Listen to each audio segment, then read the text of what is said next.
Welcome back to the Bourbon and BS podcast, everyone. This is episode 276, and there is a familiar face in the garage. Thanks, Steve. I was talking about Ryan. But Nate's here too. That was the joke. Cool. Ryan, welcome back. Thank you. You're welcome. How are you? I'm good. Okay. It's last time I was on, lots happened in my life. Both little stuff, mainly. Yeah, little things. Got married. Oh, yeah. That's, pretty big. Do this.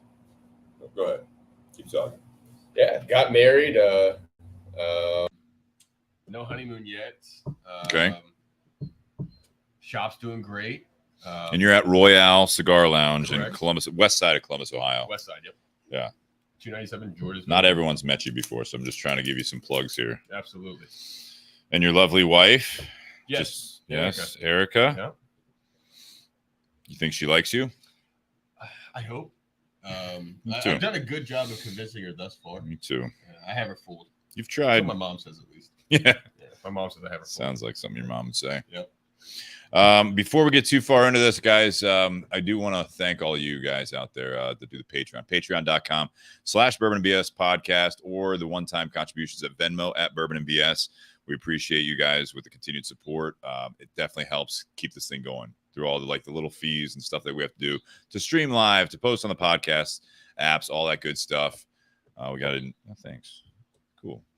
And also thank you to Tinderbox at Easton. I know that is not where these cigars are from, although the Altadis ones, part 2. We're not smoking that one first. Oh, we're smoking this first. Yeah, the one you brought, right? Excellent. You want to just do that last, later tonight I after? wasn't sure how we were going to run it. The same way we've always done. Tinderbox at Easton in Columbus, Ohio, does carry the brand that we're featuring tonight. But if you want to get is it Sensorium? That's your guess is as good as mine. Cool. Sensorium. Sensorium. If you want to get that, go to Royale Cigar Lounge, Columbus, Ohio. 297 George's Road. That's right. But that's what we're featuring. But Tinderbox at Easton normally supplies the first cigar, but Ryan brought a very special gift tonight. So we appreciate that. Also, Altadis USA, we have the H. Upman Nicaragua by AJ Fernandez for the second cigar, and the continued support by Altadis USA. And then the BS Cigar Company, the gold and silver are available. Actually, you just have the gold, right? No, I have the silver. Okay. So obviously at Tinderbox at Easton and also at Royale. So, Ryan supports the BS Cigar Company, and it sells. We sell a lot of them. Yeah, I was going to say. The silver, not so. I mean, I think it's. The gold is an everyday smoke. Yeah, gold is for everybody. Yeah. Literally for anybody that wants to try just a good cigar. You can put it for a mild smoker or a heavy smoker. It just sells. Right. Yeah. So check them out as well. And then buyjack.com /Bourbon and BS. You've got the red shirt on over there, Nate. The pour one more, light up another. We'll figure this out together. Well, we just had a holiday yesterday, so I got red shirt, blue shorts. Nice. Yeah. Red, white, and blue, baby. Whitey tighties. There you go. That's not the white part, but all right. And I've got the when the world hands you some BS, light it up. The kind of the. It's like what is that? It's just the gray on black. It's kind of like the. Like a dark heather. Yeah, it's a nice dark heather. That's nice. It's nice. It's more subtle. Yeah. Thank you. Very handy. Thank you very much. Tonight we are smoking. What are we smoking, Ryan? So we got the Asylum Sensorium, and as far as like the actual makeup of it, so Tom Lazuka was in town the other day, and Glad he stopped by your shop. well, That's cool. we went out to lunch. It's fine. So It's fine. when Whatever. when he was explaining it, he never really gave me much of the actual makeup of it. So it's interesting. Have you looked it up at all? A little bit, but I couldn't right. find much of the actual makeup of it. So this one's a little interesting, and let me bring this up here. And this comes in two sizes. The 1118, which is you want to explain that? Yeah, so the 1118 is kind of like a Toro size. It's a 6x52, but it kind of gets a little bit bigger in the middle. That's why I call it a pregnant Toro. Yeah, so Nate calls it a pregnant Toro. I think it just kind of helps give a little bit more of like that not sharpness of flavor, but it delivers a little bit more flavor at the front, and then when it gets tapered down a little bit, I think you get a little bit more of a complexity to it. I really like the size, but it's still more like your standard Toro. Toro smokers would be just fine with it. And go ahead. What's the significance of 1118? It's his mom's birthday. There it is. Which It's actually his birthday. There we go. Today's Christian's Yeah, birthday. there This we is go. why we're doing this. So, yeah, So which there is we why go. we were smoking. Coming around this full one. circle. There Happy you go. birthday, everyone. So this is an interesting smoke, yeah, because the 1118 size, this comes in 1118 and also a 6x60. Correct. Asylum is known for their bigger cigars. They've really kind of still, I guess, in my opinion, still demand most control over those sizes. Everyone else seems to follow suit at this point. 100%. But I think that Tom Lazuka and Christian Eiroa, what they've been able to do with the bigger ring gauges has been phenomenal, including what we were talking about before the podcast, which is that 9x90, the April Fool's cigar. That's right. Which we've talked about that before. It was literally an April Fool's joke on Instagram, and then people wanted the cigar. So now it's like, what, a $40, $50 cigar that's 9x90. And it's maybe it's more than that. I don't know. But weighs as much as 2 770s. it's amazing. It's amazing. So That's a lot of tobacco. this one's interesting. And the whole sensorium, gonna take a while to say that one. Apparently it is something where, and this is on Half Wheel right now, but even on their website where I looked at it before, it is something that he's claiming is just, like hits all the senses type thing. That's the whole thing. Sure. Right. But what's notable about this is that it's using I'm going to say this probably wrong, a tobacco called Pinot Año. It's a Cuban seed tobacco not normally grown by the Eiroa family, because it's a tobacco that is normally very susceptible to blue mold and other diseases as well. So this is something that it's tough for them to do. But this also uses, obviously, the Honduran Corojo that they're very famous for in the Amistran Valley. But this is something that why I think they're claiming that this is very expensive. There's a couple things here. But the main one is that with that tobacco they're using, it is a first gen. It's a first generation. So this is Cuban seed that had not been grown since 1979. So he's had the seed for decades, but he hasn't actually grown. He has not planted that seed. So this is something, and it says any attempts to grow it. This is from Christian Eiroa himself in a press release. Any attempts to grow it in Honduras has yielded continuous losses of 25 to 40% on the field due to its just all the stuff we were talking about, like the disease and everything else. So susceptible to that. Yeah. So and he says it's the tastiest tobacco he's ever had. So that's the story, I guess, behind this. Obviously they are famous, and if you guys are cigar smokers, I know not everyone out there is, but very famous for that Corojo seed that they use on a lot of their tobacco, a lot of their cigar blends. Yeah, most of them. This is a dark wrapper. Yeah, it reminds me of that the Eiroa Dark, the same kind of color of that wrapper. Shade, yeah. It's not as quite as the CBT, right? Not quite as dark, but it's between that and that that Eiroa Dark. Mm-hmm. That's what it reminds me of. And honestly, flavor wise, it's got some strength to it. That's what I'm curious about. Remember to stay in the mic. Yeah, it's got some strength to it for sure. Nate, what do you think so far? You lit up. I'm just lighting up right now. It's the first one I've ever smoked, but it's definitely got that Honduran earthiness that I expect from Christian and just about anything he makes. Yeah. So again, I'm like a quarter inch into it. So that's the first thing that stands out is like, all right, there's that traditional. That Honduran Corojo, that punches through just about everything. Yeah. Like, it doesn't matter what you use for a wrapper leaf or for the binder leaf. That Honduran Corojo that he uses, it is so it leaves that distinct taste on your palate. I think that's the core of a lot of the flavor profiles of their cigars. And then it's the wrappers and other things that they do that add a little flair to that. But it all starts with that core with that Corojo. Yeah. Which I love. Oh, yeah. It's some of my favorite tobacco. Yeah. To me, for that, it smokes like how I think a cigar is supposed to smoke. It sounds so funny, but that's, to me, is like that flavor is what I want when I smoke a cigar. Just the Corojo, or are you talking about this cigar in particular? The Corojo in general. So when you use it with to me, I smoke more of the Eiroa Classic line and the Eiroa First 20 Colorado in smaller sizes. They have a 440 that we carry that for me, because I don't really like too long of a cigar. I get bored with it pretty quickly. And so especially working in a shop, you put it down so often that you want something that's going to hit the sweet spot every time. And when you light that up, to me, it's perfect every time. It's just one of my favorites. I think anytime you light up, this is coming with an extraordinary price tag, obviously. Yes. So yeah, the MSRP on this one is $50 for the 11-18 size, and it's $60 for the 60 ring gauge. Anytime you light up anything, at least for me, just like cracking a bottle that's, you know, kind of oddly expensive. It's tough to not be really kind of objective, I think, based on price point. So 100%. I think we need to kind of talk about that a little bit as we're smoking this. It does come in a beautiful, almost humidor looking box, right? So the box is a humidor. Yeah, that's why it looks like one. Then. Yep. It's got a real nice seal to it. Real nice seal. How many come in a box? Box of 20. Box of 20, all individually coffined. And it's interesting too with this is you haven't gone away from the Asylum branding. It's curious to me that this tobacco is being used on an Asylum first and not a CLE or obviously an Eiroa. I agree with that. Yeah. Nothing wrong with the branding. The branding's fine, and I think it has its target audience. But when you're talking that high of a price tag, that's typically not the Asylum cigar smoker. Yeah. Well, I kind of said that a couple years ago when we had the CLE 25th anniversary. Like with the price point and profile of that cigar, like I was curious as to why they didn't use the Eiroa name for that one. But it was under. But the CLE line still, I mean, it's got some entry level, the price point, with that $9-10 price range. But they also have some cigars that, to me, smoke like a $20 cigar. Well, absolutely. The CLE line. Yeah, that 25th anniversary.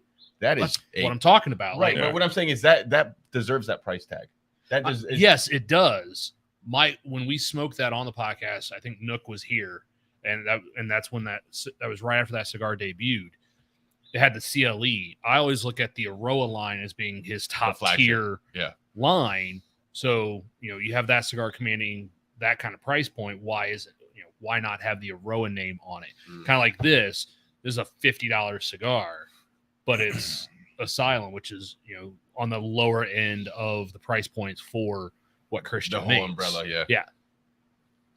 I would think there's a plan here, obviously. I mean, Christian's a very sharp guy, as is Tom Lazuka. And so for those who don't know how this all breaks down, especially for those that listen to part 2 or they're more the whiskey drinkers, CLE Cigars and Christian Eiroa is kind of like the parent company.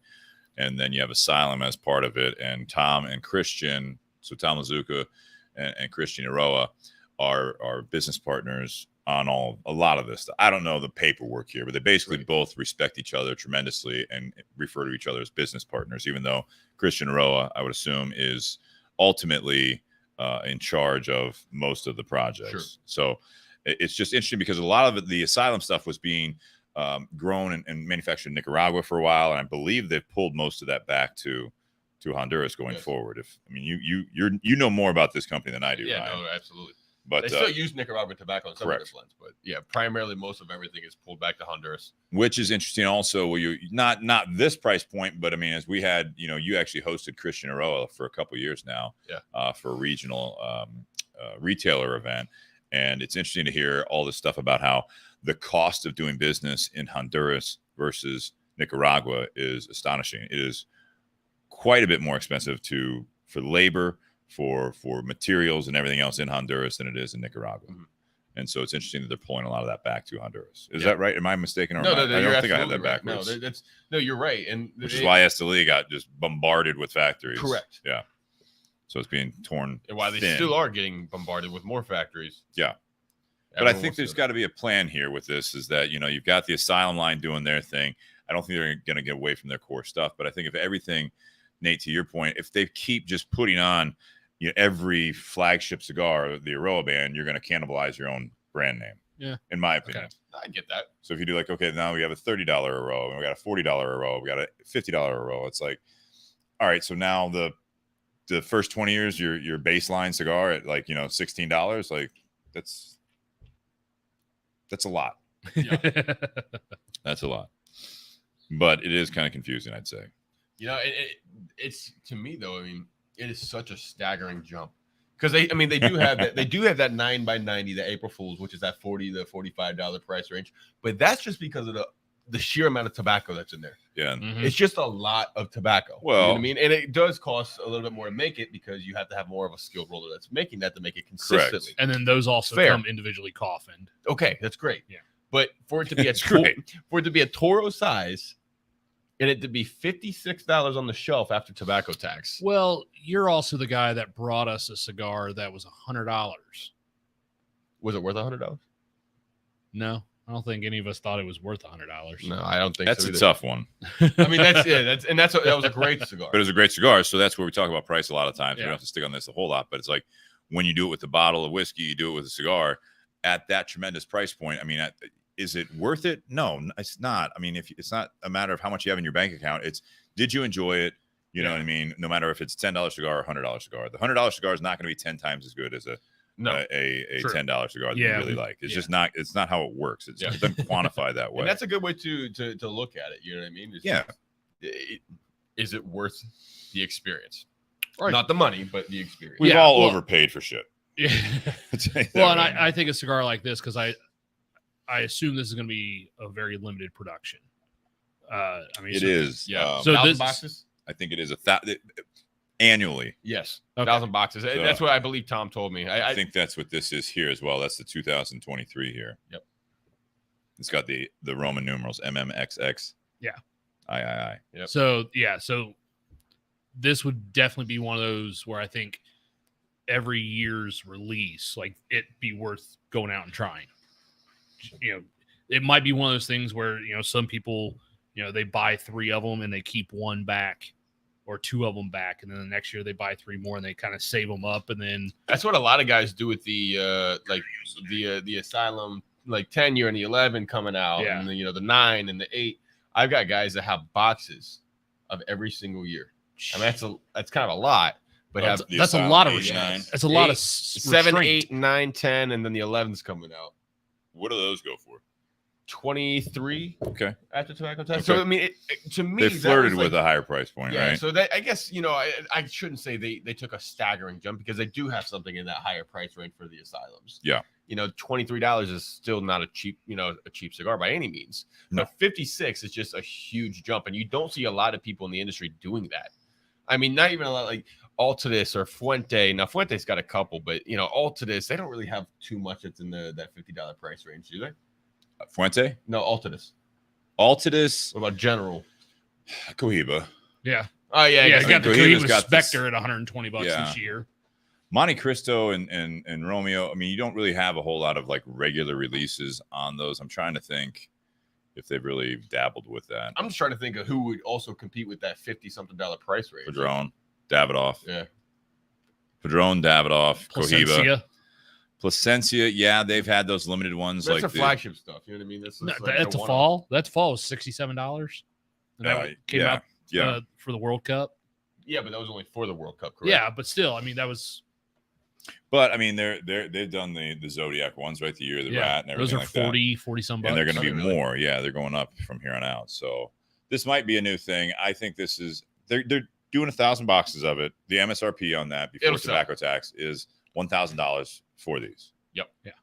So I mean, that's a hefty price tag.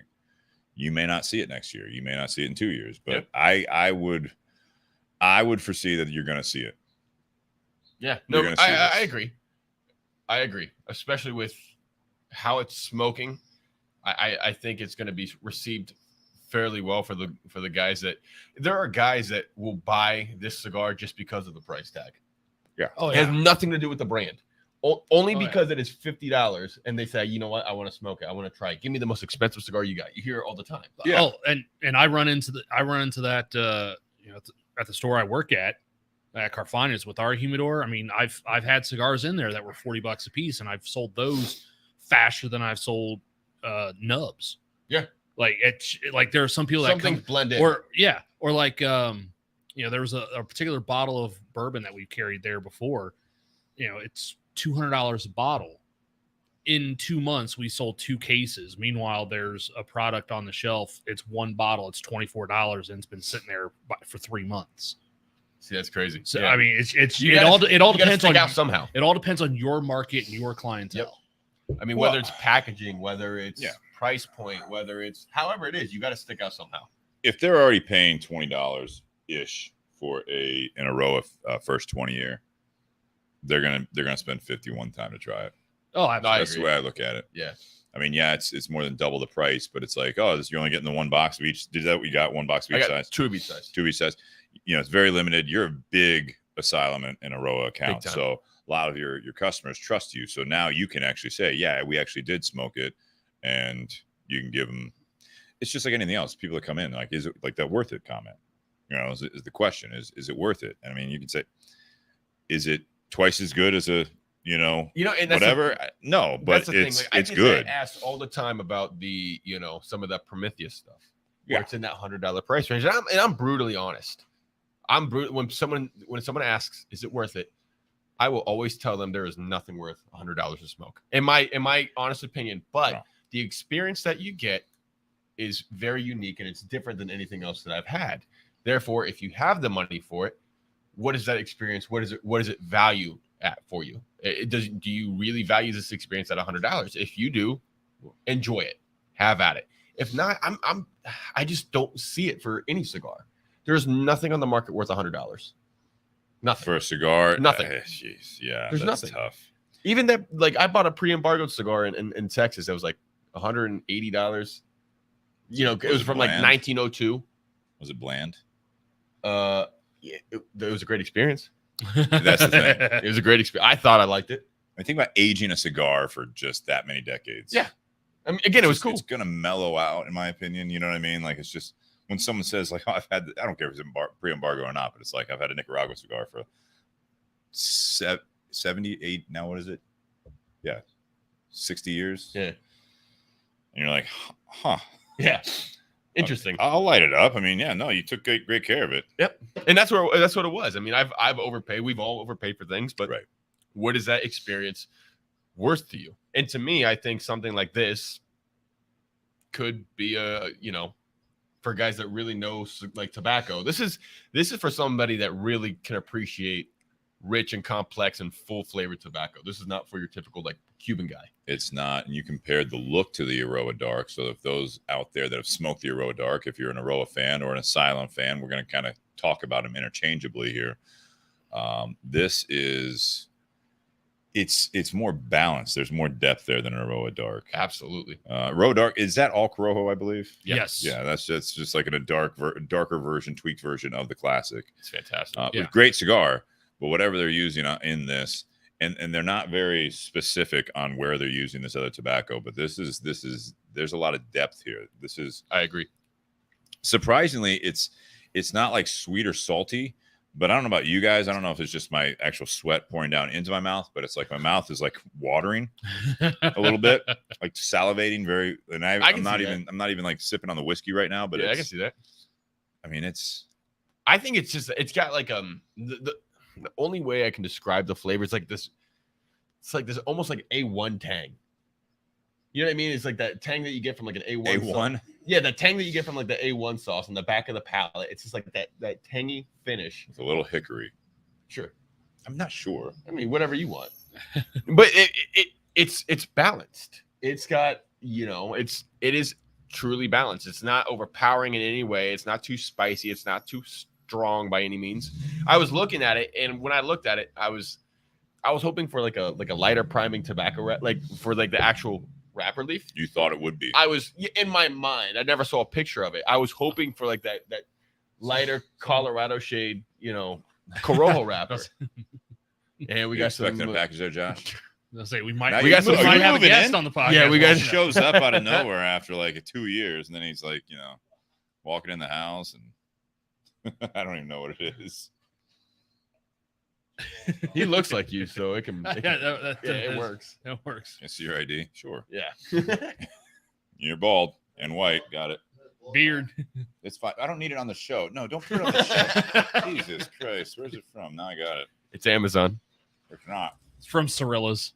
Yeah. I don't know. It's not ticking. Well, that's good. Anymore. UPS putting in their work late. Thank you. That was good. Thank you, Josh, for bringing it on the air. You're not welcome back. Jesus Christ. 2-year ban. 2-year ban again. Did you get banned the first time? Sure. Not officially. What do you guys think of the ban? I mean, we're talking about a $50 cigar here, so we might as well dive into the presentation. You know, I like it, but to me, the black and gold. Yeah. I don't want to say it's basic, but there's nothing that really pops on it. The actual like the embossment of the logo looks great, and I don't know what's on the side of it. It looks like a skyline or of some sort, like a city. That's awesome. Like it's a really cool design, but On both sides. Yeah, but the color scheme to me, it's not $50 flashy. Well, but let's also remember what we're talking about. We're also talking about Asylum. Yeah, that's true. We're talking about cigars, that typically have either brown or black bands. Most of the cigars, the bands are quite basic and flat. But they have done a whole rebranding of their Asylum line. Completely. So now they're doing now it's all brighter colors. They have the tissue red on it. Yeah, correct. And they got away from the 50 cal boxes that they used to do. Now they're doing the 25 or the 20 count boxes. Even on the 770s for everything. We got the box of Pandemoniums in. Beautiful black box now, and so they have dressed it up a little bit. What's interesting, this is not their normal. I don't know if you guys noticed this. This is not their normal material that they're using for the band. This is much thicker. Yeah, it's nice. This is much thicker. In It's fact, nice. I don't know if they use the same, but it's almost in that realm of those Opus bands and such like that. Oh, yeah. Where there's there. What's interesting though with this is that if you look down at that from the top, from the it's such a stiff. There's like gaps in it on this 11-18 size. Yep. Where a lot of times on even like a figurado, I mean they're able to like kind of hugging it. It's hugging it. This thing is such a thick band that it's not able to do that. It's beautiful. Yeah. No, it's nice. I'm just not too I get big what on you're saying. the black and the gold. Well, Is it the font? Is the font fucking with your head on a $50 cigar? I mean, a little bit too. It's the Look at the way font. they say Asylum on there. Why did that'd be a question for Tom. Why did you go with this font on the coffins and on the band, but when you have Asylum, that font, you class it up on there? To me, that sells for a $50 cigar. That's what I'm saying. I agree. Font? That's what I'm asking. Is the font fucking It could with your be the head? font. I don't know if it's the font, but Sure. Well, it still looks good. I'm just asking. it does. Absolutely. To me, I think it kind of fits because it's taking that classic, what we are used to with Asylum bands, but it's making it seem flash, like the embossment on it, how it's kind of raised, the texture on the band, like it's not straying too far from their roots. Like No, they're not straying too far out. They're just kind of stepping it up a little bit. Absolutely. Nate, what do you think of the cigar? I like it. That earthiness, kind of like that dry cedar. Or I don't know if you were joking when you said hickory. But no, that earthiness and cedar that I get from a lot of Christian cigars with that Honduran tobacco, like that's what's kind of making me salivate a little bit because it's kind of drying out and like my palate wants to correct that. Okay. But I think for that kind of wrapper and like it's smooth. I think it's got a like a dark toast flavor to it. Mm-hmm. Heavily toasted bread, as Steve would say. That's right. That's what it is. It's not just toast. It's being assumptive. Wheat bread. Yeah. Toasted bread. But what kind? Get into it, man. There's a lot. Say pumpernickel. No, I'll tell you what I like. It's that potato bread, that Schwabel's potato bread for PB&J's all day long. Like a Rye, toast or little rye. toasted rye. No, I'm saying this. Yeah, I'm saying this. cigar. I'm not talking about what you like to eat. I'm Okay. saying like the cigar. I'm back on the cigar here. Yeah. Jeez. What I like on my sandwiches. Yeah, I like the potato bread. The potato bread. That's great. Hawaiian rolls. That is also good. Had some of those the other day. But yeah, I see what you're getting with like the pumpernickel or like a dark The rye, rye, yeah. toast it, Yeah. like I and agree. then toast it where it's got a little bit, or maybe just slightly over toast it. No, I think this burnt. is, to me, this is probably one of the more complex cigars that they have. Now, everything they have is, like, in my opinion, it's top tier. But there is so much complexity within this blend. It's incredible. It started, like I said, with that kind of like that tangy flavor, and then I'm picking up more subtle, spices and nutmegs and like that toastiness.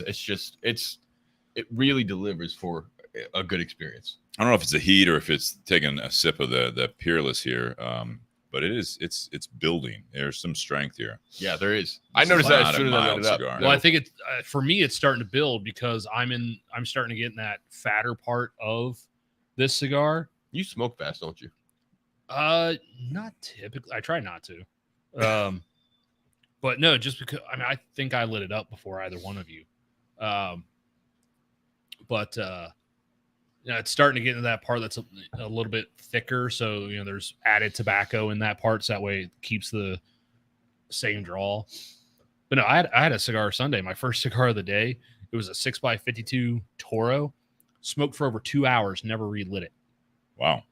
And at one point I looked at the clock and I was like, holy shit, I've been smoking this cigar for 2 hours. All right. It's worth $17. Yeah, this is different from Christian and Tom. This is definitely different. Again, is it worth the price? Beyond that question, I think this is a very, very complex cigar. I agree with you, Ryan. I think this is very enjoyable. Josh says, is that strength in flavor, nicotine, or both? I was referring to strength, like the actual nicotine. Yeah. Flavor, yes. This is a flavor bomb. This is extremely. The way they say, it stimulates all your senses type. I think that's a little bit of obviously the marketing side of it. But yes, it's very like the retrohale is very distinct. I was just going to ask that. It's not very peppery, but it does it's got carries, a little ting to it. It does. Yeah, it's got a little. Just a little ting right there. Just a little bit of zing, but it's not. There are some cigars that you can smoke on the palate, but once you retrohale them, it lights you up. So, you guys both have smoked pipe, right? Yes. The retrohale actually reminds me of like a full-bodied English blend of pipe tobacco. Okay, I agree with that. With some Latakia in it. It's that tang. The tang. Yeah. It's got that smokiness, the campfire, all that stuff. Where campfire. There's in the retrohale especially. Yeah, like almost like a fire cured type Absolutely tobacco. It is. But then I get almost like good call, Steve. On the back end of that, I pick up that campfire all day long. Mm-hmm. But the back end of it's almost like a sweet cocoa. Yeah, I can see that. It is delicious. A little coffee, a little cocoa, something like that. Yeah. Something a little sweeter. Ray asked, how much was it? Again, MSRP on this is $50 per cigar. And then who told us the labor costs are higher in Honduras than in Nicaragua? That was from Christian's facts from working with both companies or with both countries, at least in the tobacco industry. So, which are their bread and butters down there. Yeah. So I know you may have, Ray, different experiences with those countries as far as in the industry you were in. I don't know if it's different, but that's what we're hearing from Christian Eiroa himself. And he presented that to a lot of retailers, and it was a pretty good presentation. So it was great. And that was, again, while he was working in both countries, as far as that goes. It Yep. wasn't just promoting what he was doing in Honduras. Let's talk about the Peerless here. So, Ryan, you picked this up a while back. This is a Peerless single barrel Kentucky Straight Rye Whiskey, but it is part of the single barrel selection, which was, do you remember when you got this? Holiday season, last December. Christmas. Yep. Last Christmas. That was part of the single barrel Saturday. Correct. Yeah, that was where they did a Blanton's release. They did that Weather Foolproof. Yeah. They did. You had a Buzzard's Roost. There was Oh, yeah. High West. Yeah, those were all part of that single barrel Saturday. Correct. There was a bunch of them. I missed on the Weather Foolproof, and I was pissed because I love that bottle. But I picked that one up instead, and it was funny because when people started picking that up, that had better reviews on it than anything else. Which one? This, the Peerless single barrel straight rye Yeah. from that single barrel Saturday. Everybody was talking about how that was the sleeper bottle. Okay. And I was a little upset. I waited, I think, probably a week to crack it open because, again, I was still kind of pissed off at it. Plus, I mean, it's not a cheap bottle. I think I spent $100 on it. Yeah, nothing from Peerless is cheap. Yeah, I think it was $100 because I think even their small batch ryes encroaching on that $100 price point now. It's like Yeah. 90, 95. Yeah, I can't. I mean, it might have been a little bit north of that, maybe 100, 120 around there. I was gonna say 120. Yeah, but for me to spend that money on it and not get the Weller Foolproof when I was really hoping for that, I was pissed. Once I cracked it a week later, I think I'd rather have that bottle. Yeah, I think you made the right call. Yeah. Going into this again now, if we're talking to some cigar smokers that don't know as much about the barrel picks or the single barrel, and again, we're not experts, we're just enthusiasts, right? We enjoy this stuff. So you guys can correct me if I'm wrong here, but that's the if you've had a Weller Foolproof single barrel, right? Barrel pick, yes. They can be very different from each other. Correct. Just like any other single barrel pick. And that's part of the fun with this stuff Right. is that, but it's also part of the gamble, if you will. Like you're in jeopardy that you might like, oh, I really like the last Peerless Rye barrel pick I had. And then you drink this one, and you're like, that's not what I was expecting. Yeah. We had that actually with you, Ryan, the New Riff. New Riff is probably some of the most dramatically different barrel selections that I've ever had. Their single barrels are truly single barrels, and they are very different. Yep. From the last one we had, though, was that 6-year malted rye. And that was great. Which was great. But yeah, I think Steve and I both, like, on the New Riff single barrels, were like 1 for 4. Well, I'll tell you, because I picked up a bottle that I didn't like. I think it was of the 6-year malted rye, but it was a different batch. Okay. Yeah. And I remember, because I had it at the lounge, and when I sampled it, I was severely disappointed. And I like a lot of what New Riff puts out. I'm pretty, I'm You're willing. a New Riff fan. Yeah, I am, but I'm willing to give okay. something a You admit shot. that. Yeah, absolutely. It's good But products. It is. And when I tried it, I was really let down. And then I was still dedicated. I was still adamant that we were going to crack it here on this podcast because it's a bottle that you don't find often. It's still kind of it's an allocated bottle. It's hard to get. But when we cracked it on here, it was completely different than the previous batch, and it was so much better than what I was previously expected. So, I mean, it's a huge difference. I have had bottles of the Peerless small batch of the rye that have been good, but had not have wowed me like the single barrel. Well, I mean, you're talking about a blended versus a single barrel. I mean, you expect to have a little bit more bang on the single barrel. Sure. I kind of equate it to the difference between blended scotch and single malt scotch. Like single malt scotch is more complex in the flavor, which you would think blending different scotches at different years would give you more complexity. It actually just makes everything kind of neutral a little bit more. It's the single malts that actually give you more, change in flavors and a deeper profile. It's funny because we found that out last night.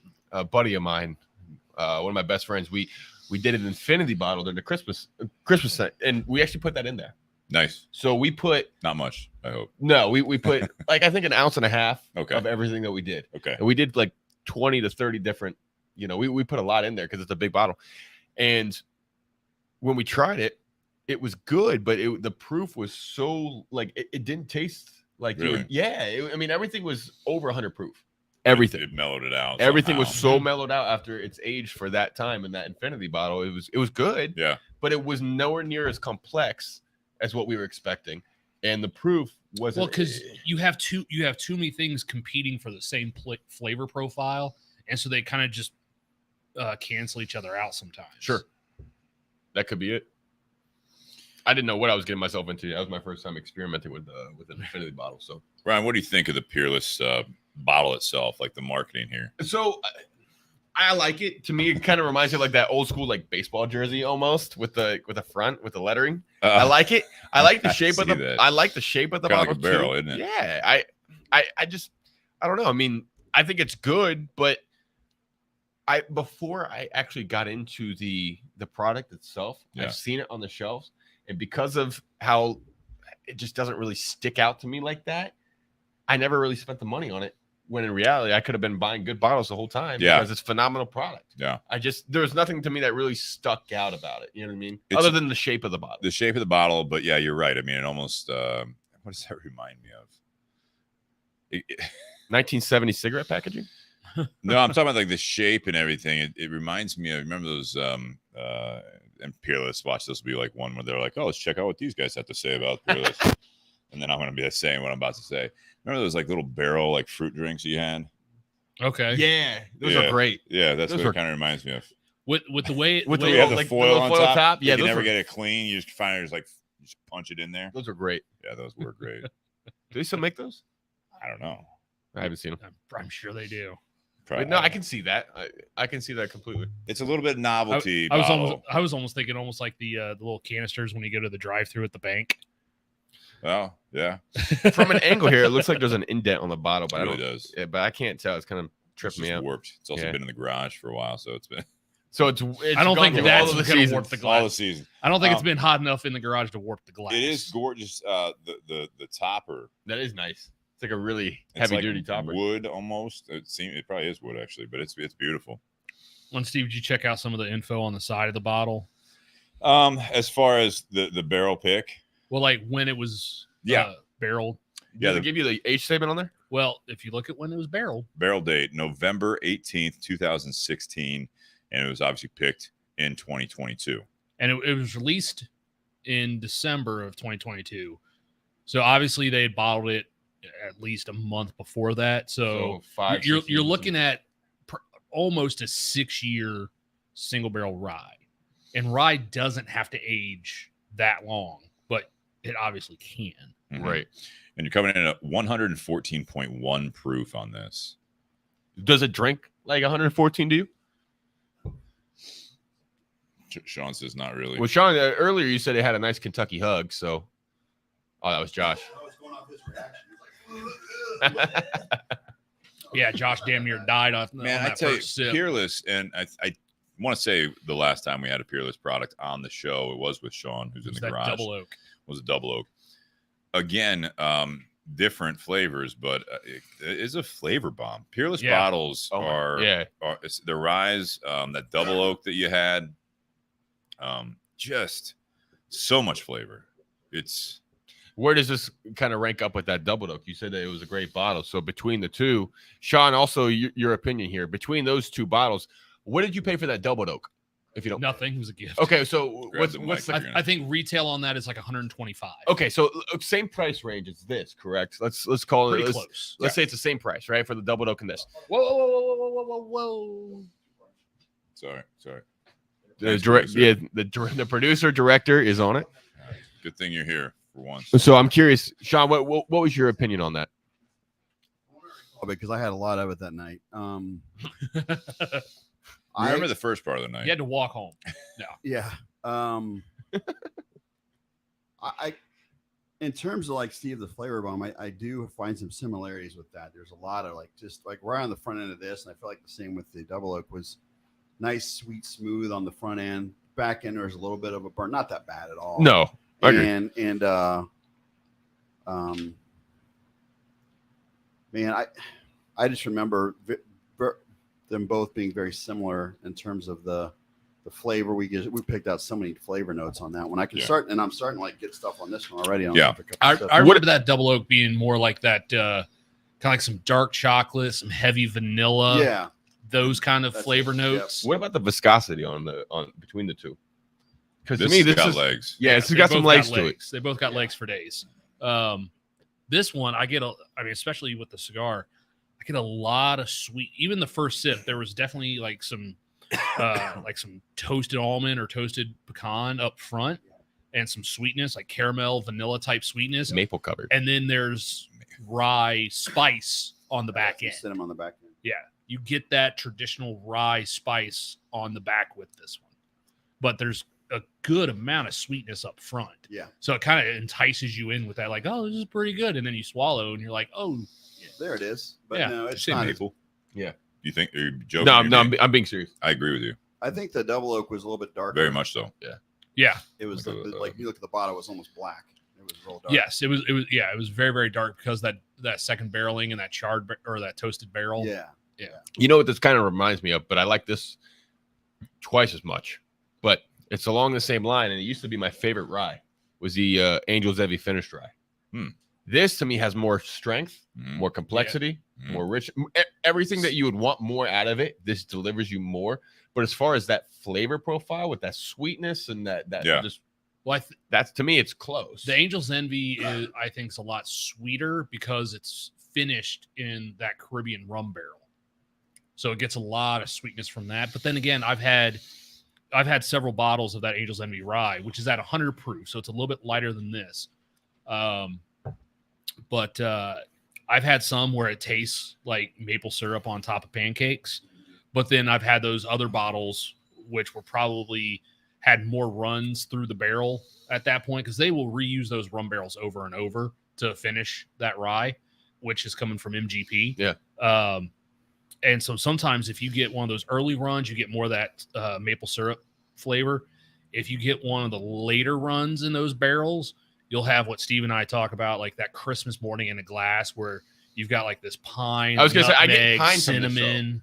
Little pine. I do like, and it sounds funny, but I do get kind of like that pine flavor with a little bit of maple. And So I'm picturing. Go ahead. No, I said a couple things. Like, we learned this. It was the last week or the week before, where when you smell on the nose, smell on the nose now. After you do that, blow into the glass, then smell it again. It gets rid of the alcohol, the top of the alcohol. And Yeah. Yeah. Difference.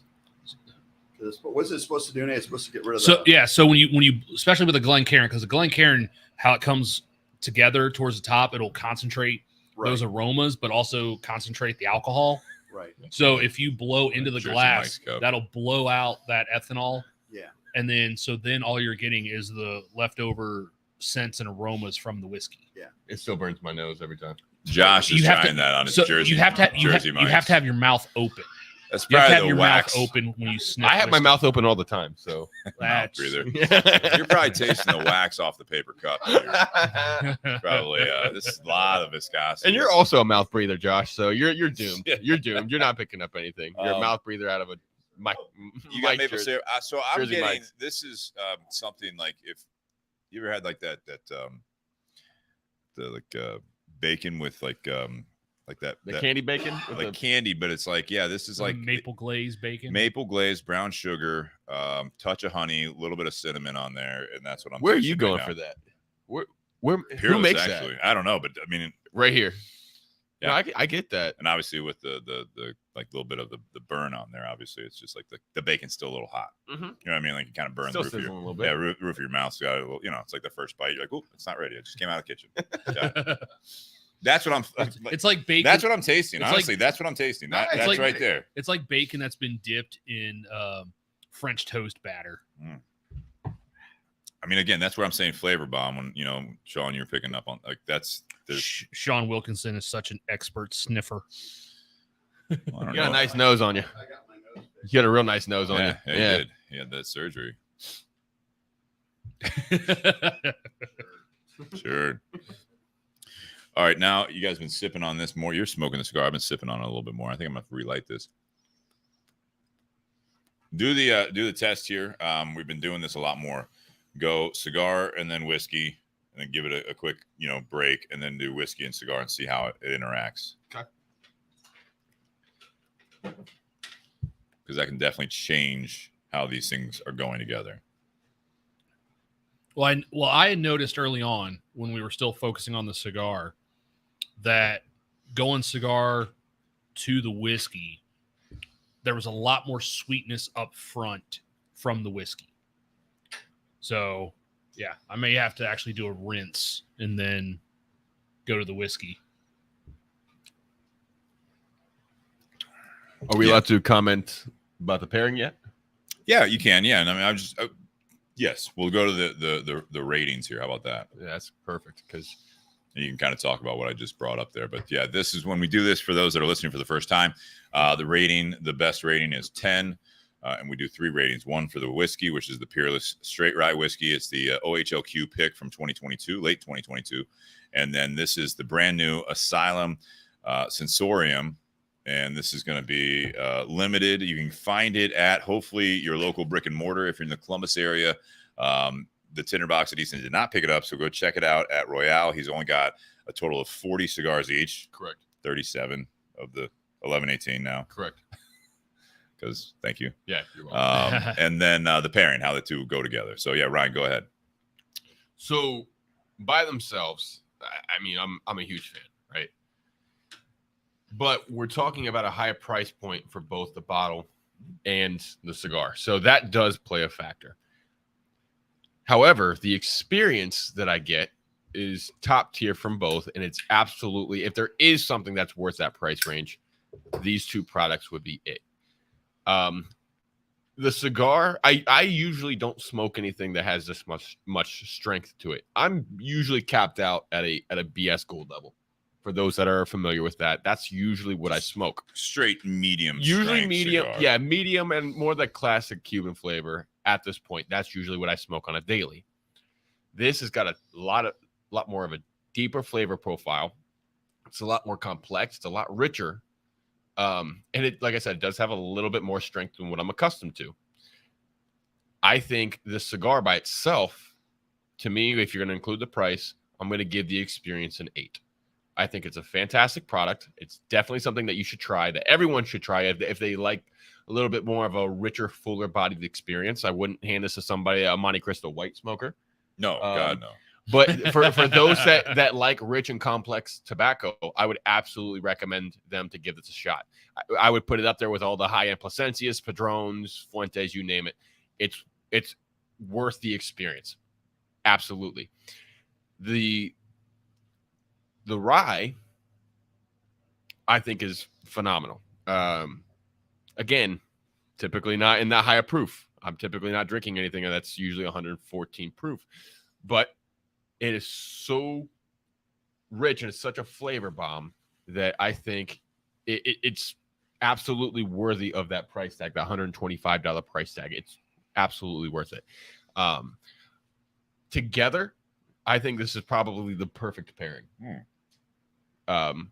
I now, without giving my numbers just yet, I would give the pairing a higher rating than I would each alone, if that makes any sense. You gave the cigar an rating, 8. Yeah. So so I gave the cigar an 8. I'm going to give the whiskey a 9. Okay. I think it's worth the $125 price tag. I think it's just a lovely experience. I think it drinks a lot lighter than that 114 proof. I think it's full flavor, but I don't get that tremendous heat or that right. Especially with it being a rye, I don't right. get a lot of that spice on the back end. It's a pleasant taste. It's a pleasant experience. Yeah. The combination, I would give the two a 9.5. I think these two bring out the best of both worlds.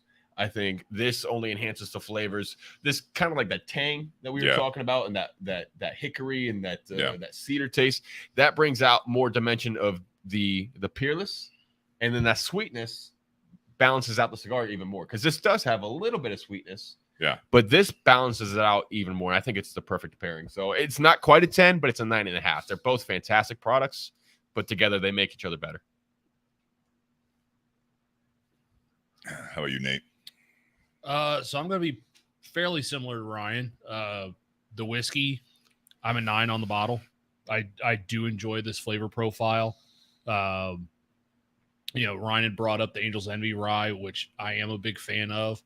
And this has some of that same type of sweetness that I get off of the Angel's Envy rye, but it's not finished in a rum barrel. So that's, a great thing that they can get that kind of flavor profile. Not to cut you off, but real quick. But I'm gonna. But I'm going to. Which one are you picking for the price tag? Because the Angel's Envy finished rye is about $100. What are you buying? Angel's Envy is 95 at 100 proof. This one was about 100 at 114. 120-ish, I think. Was it 120? Yeah, it was a little more than your typical. So you're talking about $25 more for a single barrel versus a blended MGP finished rye. So we're just asking just based on flavor, right? Yeah. For me, I mean, like that's the backstory is great. The fact that one's blended and one's a single barrel. I can appreciate that. How you're looking at that as how that equates to the cost. Yeah. But as far as the actual product itself, flavor and price point, which one are you buying over the other one? And let's say this is regular production. Let's say this is you can buy it every day on the shelf. Not the fact that it's limited. Take that out of the equation. Product itself. Oh gosh, God, that's such a toss up almost. Gun pointed to your head. Put it away. I'll take the Angel's Envy. Okay. Oh, Because did not expect that. I didn't either. I'll take the Angel's Envy because like I know it's going to be one or two different flavor profiles, and I like both of those flavor profiles. Sure. Okay.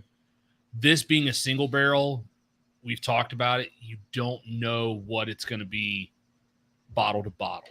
But you gave Because this bottle a it- 9. Yeah, I did. This bottle. Yes. So what if it was this bottle? You still taking If you knew it was this bottle. replicated? Yeah, if you knew it was this replicated mash bill right here. Oh gosh. I think because the flavor profiles are so close, I might get the Angel's Envy That's just to No, save that's- just to save the $25. Final answer. There That's you fair. go. That's good. There you go. That's all. Yeah, that's perfect. All right. So you gave the bottle a 9. How about the cigar? Cigar, same as Ryan, an 8 on the cigar. I think it's a good cigar. I think it's definitely something that if you are an Eiroa fan, whether it be Eiroa, CLE, Asylum, I think if you are a fan of their cigars, because this is limited, because of the flavor profile, because of that wrapper that they're using on this, I think you should try it.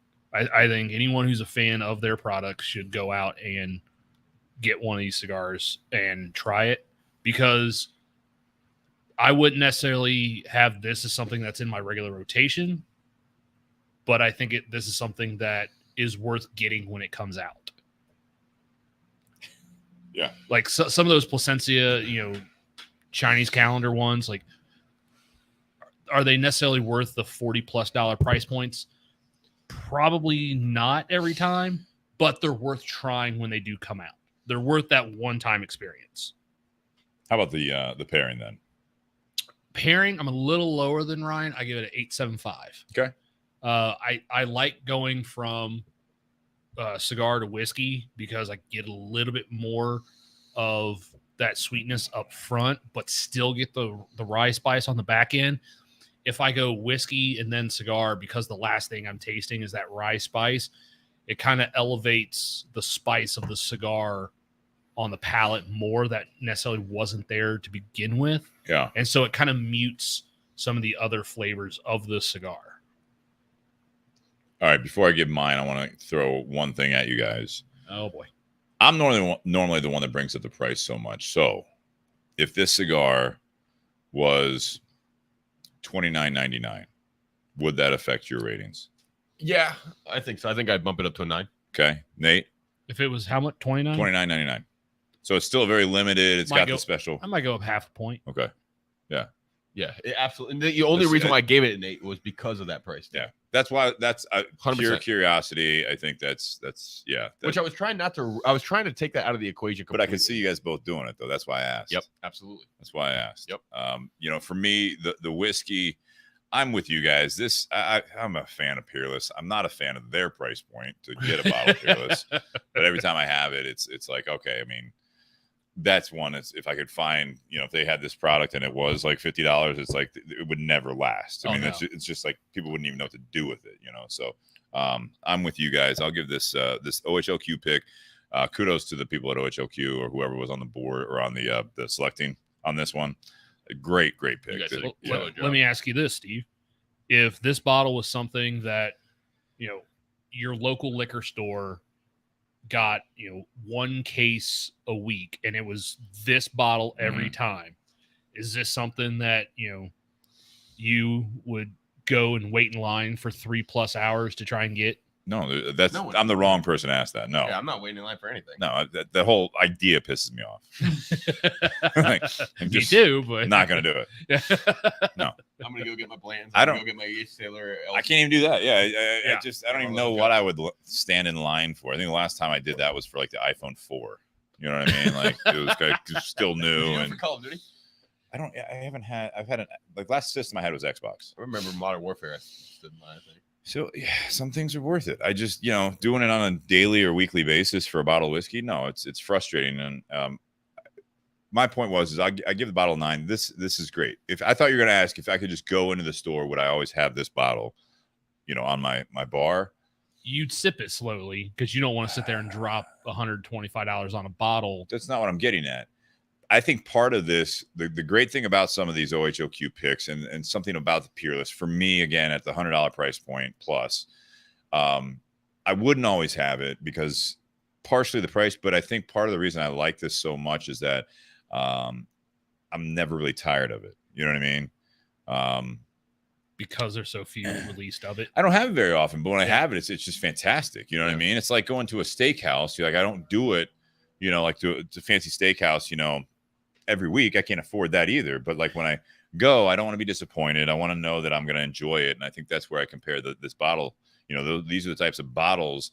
And I'm going to carry that over to the cigar as well. I think this is something that I'm not going to smoke all that often, not just because it's not readily available. If this was a $20 cigar, it's a unique smoking experience. I wouldn't want to get necessarily like Burnout on it. Right. I wouldn't want to this is not an everyday smoke based on the profile of the cigar, let alone the price point. I mean, that's the whole thing here. So 9 on the bottle. I'm going to give the cigar for the uniqueness, for the smoking experience. I will also give that a 9 because it is fantastic. I really enjoy this cigar. I couldn't smoke this all the time. This is a lot of flavor. I mean, again, and we've joked about in the past doing like a high proof rye and a strong cigar when it's 90 degrees in the garage. Like this was like not great as far as that. I'm sweating here the whole time, you know what I mean? And whether or not we're drinking and smoking, but this cigar is not something that if I had you guys over and I had this, we knew this and say we're hanging out on the back porch. These aren't the two that I'm going to bring out. In July when it was 90 degrees today. It's just this was meant for winter months though. Winter, yeah, exactly. I was picking the winter, yeah. They released it in December. But I mean, that's kind of what I'm saying. Like if we were doing this in air conditioning, it'd probably be maybe we'd rate it a little even higher because different experience. But yeah, I think the cigar, they did a great job. The construction is phenomenal. The flavor profile is unique. It's definitely a stronger experience here as far as flavor, and both of them are flavor bombs. The pairing, I'm with you guys more or less, and it's going to be a 9 on the pairing as well. I think they do go really well together. It's just not necessarily when I want to do it.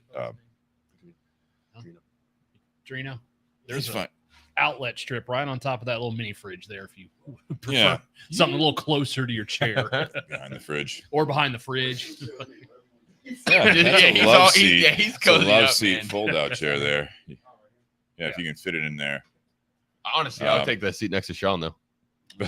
Well, Sean, it's closed, but it's a little warm. Is it for connected? That. It's a little warm. Yes, it's a love seat. two-seater. It's a love It's a seat. two-seater. That's really nice. Sean might burn the back of your head with his cigar, though. That's all right. So.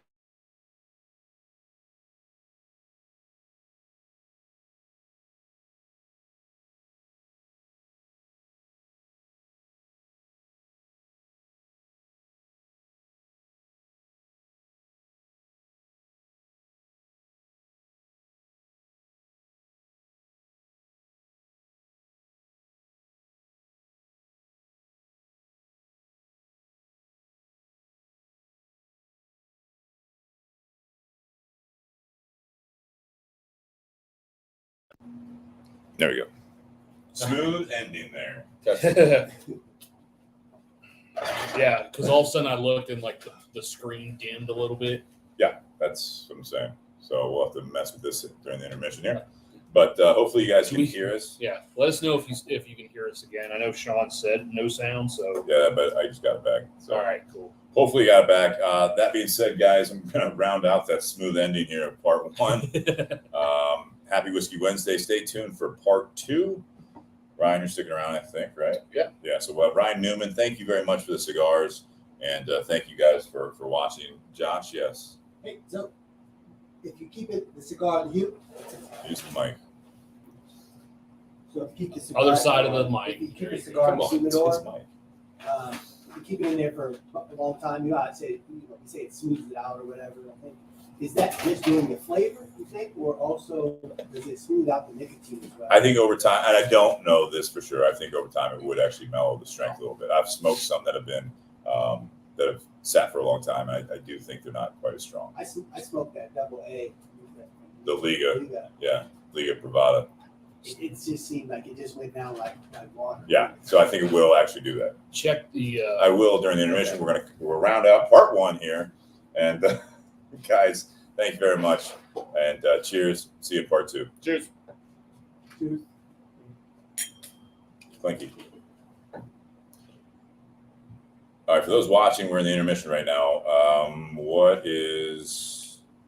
Sounds like underwater, so maybe He's referring to the sheen that was coming from my. Is the sound good? I know he's joking about me sweating my ass off. It sounds like it was sound like you're underwater, so maybe. Yeah, but then he says I was referring to the sheen that was coming from. Testing. I didn't know if it was using the laptop mic. It could. Very well could be. We've done that. Yeah. Yep. It kicked back to that. All right, and now How about now? Now we should have our studio mics working again. Yeah, give us a thumbs up there, Yeah. Sean Anderson or Yeah, someone else. whatever that was that caused that to happen. I don't think you did anything wrong. No. Something happened with the power. Yeah, it caused the laptop to switch to the laptop mic instead of the studio mic, so that's why it would sound like we were underwater It's still because it's powering, so from 5 feet away. should be good. What's up? What's up, Ryan? Cigar tastes different now that you're married. Yeah, it's a little stronger. Tastes a little stronger. Thank you, Lou. Thank you for the feedback. Awesome. That was when Sean said underwater, I was like, oh, laptop mic. That's why. Because it sounds like you're so far away. Well, to be fair, Steve To be is fair, also Steve's also profusely sweating. That's what happens when you have no hair up there. I think that's It's pure testosterone. It's not It pure is testosterone. testosterone. It is not testosterone. You can polish shoes with what's coming off of Steve's head right That's now. right. Not mine, maybe Ryan's. Detail a car with it. Wait, with Clean my your- testosterone or your what? No, your shoes. Oh. You can shine your tires.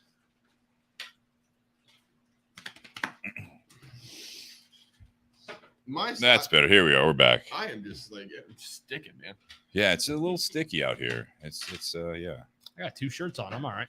What the hell is wrong with you? I always have an undershirt on. Is that a sweatshirt? No, underneath? it's tank top. No, it's a Duluth Vinyl? trading. No, it's a Duluth trading undershirt trading. I know.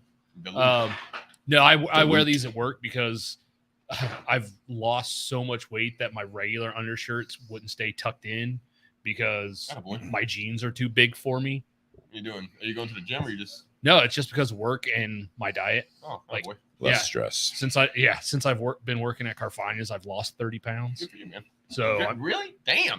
I'm down to 205. Sweet. Nice.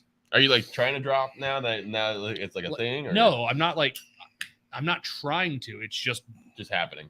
yeah. I mean, between Well, I wasn't sure. It's like now that you're dropping 30 pounds. Well, that's because- like it's because I'm a game because of my job, I'm on my feet, walking around all day long.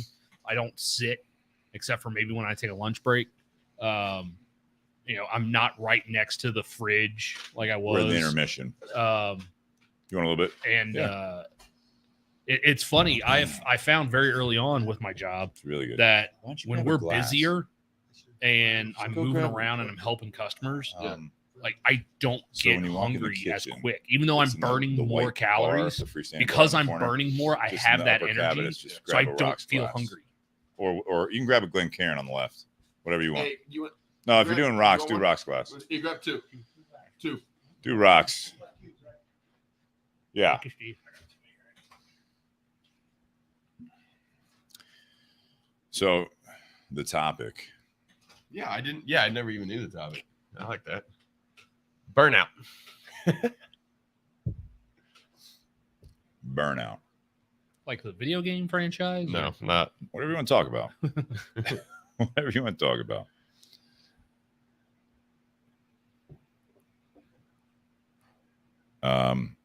I'll read it in the beginning of this. You guys want to just get started?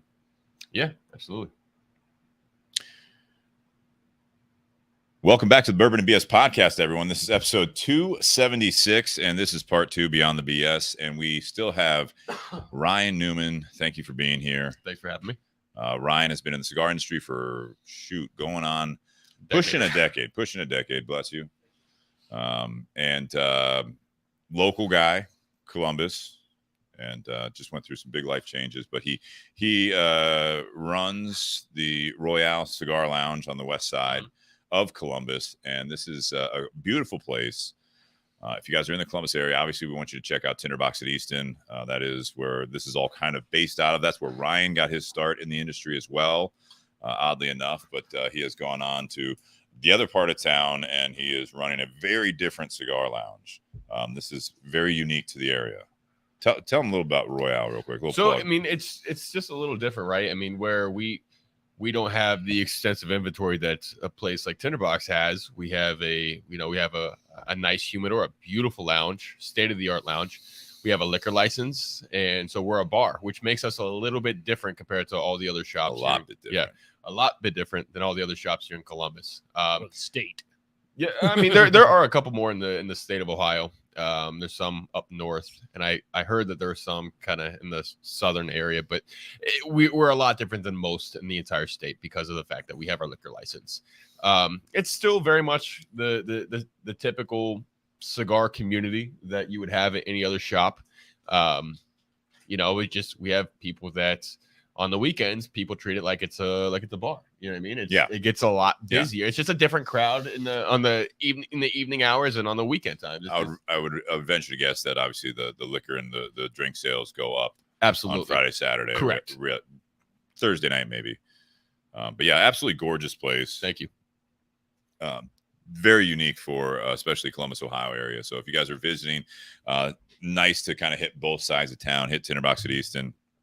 And if you guys want to tour the other cigar lounges or cigar shops in town, I encourage you to do so. Absolutely. Great cigar community in Columbus, Ohio. But absolutely. Yeah, Ryan, thank you. We're still sipping on that Peerless bottle that you had picked up. It was the OHLQ, which is the Ohio Liquor State Agency. They do barrel picks. They've got a great barrel program going on constantly. Nate and I were very fortunate to be a part of a pick that still I don't think has landed. Yeah, we picked it in March. Yeah. And originally it was supposed to one of the two products, because there's four bourbons, 4 ryes. Mm-hmm. Sure. The ryes were originally going to release in May, but they still haven't released yet, and we don't have any timeline on that or the bourbons. Cool. What is it for? OHLQ. Well, I know that, but like, what's the Nashville Barrel Company? We did picks from Nashville Barrel. I've seen them. I've seen them. Yeah. Is it? I mean, obviously you're gonna like your barrel, but are their core products any good? So everything they do, they buy barrels. Mm-hmm. They buy barrels. They'll blend stuff for like their MGP place and everything. Yeah, they buy a lot of MGP, but they also use some other distilleries as well that they will secure barrels from, blend together. And they do a lot of barrel picks for other groups and stuff like that. So very cool. So yes, Steve and I did a barrel pick, and then like 2 weeks later on our shelves at Carfagna's, there was a Nashville OHLQ barrel pick, and I was like, "This isn't ours." And I texted Andemic. I was like, "This isn't the one we did, is it?" And she's like, "No." Huh. So yeah, we're still waiting on ours. No, will you guys get a notification, or obviously Maybe Ann will let us know, but it's it's not like we're on a list or whatever. It's a small group though. I'm surprised that they don't gift a bottle to those that were. They can't. So no, they can't. We have to watch what we can say here, but we do have samples. Okay, the ones that weren't picked. Right. Yeah. Right.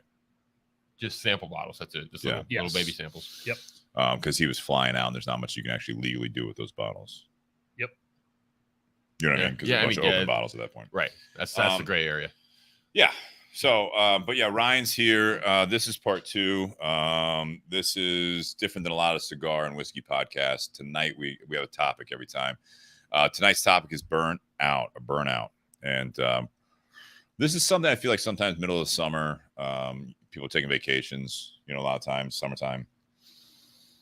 but man, it's hot. It's Sticky. yeah. We're literally halfway through the year. We just had 4th of July celebration. I hope you guys had a good 4th. Kept all your fingers. Yeah, that too. But burnout, we all get there, and typically we see it coming. Things build and build in the arena that you are focused on. Yet other times it is because you are running yourself ragged in the other parts of your life, and it pours over. How can we avoid burnout, and what can you do if you find yourself getting burnt out or already there? Hopefully we can figure something out with this, with you guys out there as well in the audience. So I know you guys pretty well, both of you guys, and I know I've seen you guys being burnt out in different areas of life and how it happens. I know, Nate, you know, being on the show all the time, a lot of the regular listeners know about the job stuff and things like that. So we can touch on some of that. But I think that this is something that it doesn't matter, I think, with what causes it. But I mean, there are times where things become just so stagnant, or sometimes on the flip side of that, and maybe you guys have experienced the other side of it, is that you're just so damn busy that it's just eventually like you just crash. Yeah. You know, it's not because you're bored or upset about what's going on. It's just like you burn yourself out. You're burning the candle on both ends. You're not sleeping well. You're doing all that stuff. It's like, I mean, this is something that I've experienced. We're gonna all experience again and again, I think, in different phases of your life. But I don't know. What do you guys think about the topic of burnout? I think I mean, I've experienced it. You know, you've seen me experience it at least 20 times. At least 20 times in the past 10 years. Yeah, in the Sounds 6 right. years that you worked for him. Yeah, and we've been friends for probably a little over 10 years now. Yeah. But and I mean, not just, you know, with work, right? Mm-hmm. With just life in general, and just being stuck in the same routine.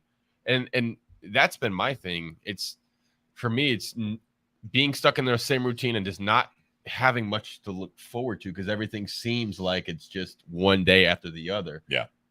And that's where, you know, I go crazy. If I don't have something to look forward to, I'll go absolutely crazy. Why do you think that is? What's missing there? Stimulation. Yeah, I mean, just simulation, but maybe a challenge, or, you know, that's a good question. Maybe that's something we'll figure out a little bit deeper in this conversation. Uh-huh. But I honestly, I mean, I don't know what it is, but it's, and, you know, truth be told, I mean, just the past 6 months, it's been difficult. Okay. Not just because, you know, obviously I've gone through a lot of life changes in the past few months. Mm-hmm. Amazing life changes, and life changes that, truth be told, I wish happened a little sooner, because You're talking about getting married? Yeah, To Erica? Yeah, absolutely. Okay. You know, that was something where it's scary, right? Because you spend a lot of money on a wedding. Mm-hmm. It's probably it's probably the biggest financial step back, because it's not like you're purchasing a house, you're not purchasing a car. You know, you're spending tens of thousands of dollars on a day to celebrate. And with all of that stress that brings, more so the financial side, it causes you to causes you to go crazy. And that was where, you know, dealing with that, as well as dealing with the same routine of work, having the same amount of money come in, nothing is changing, Right. But yet you have to figure all of this out.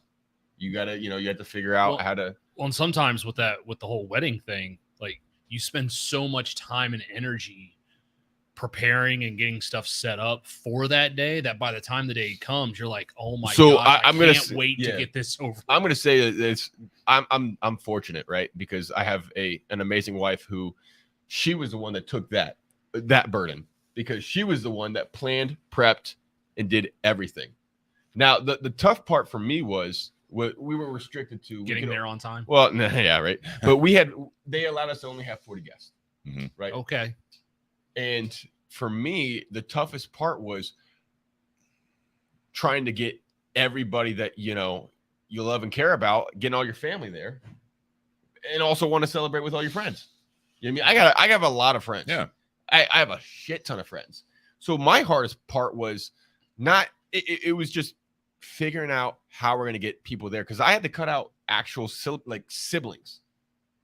Actual siblings did not get an invite to my wedding because we just didn't have the space. Right.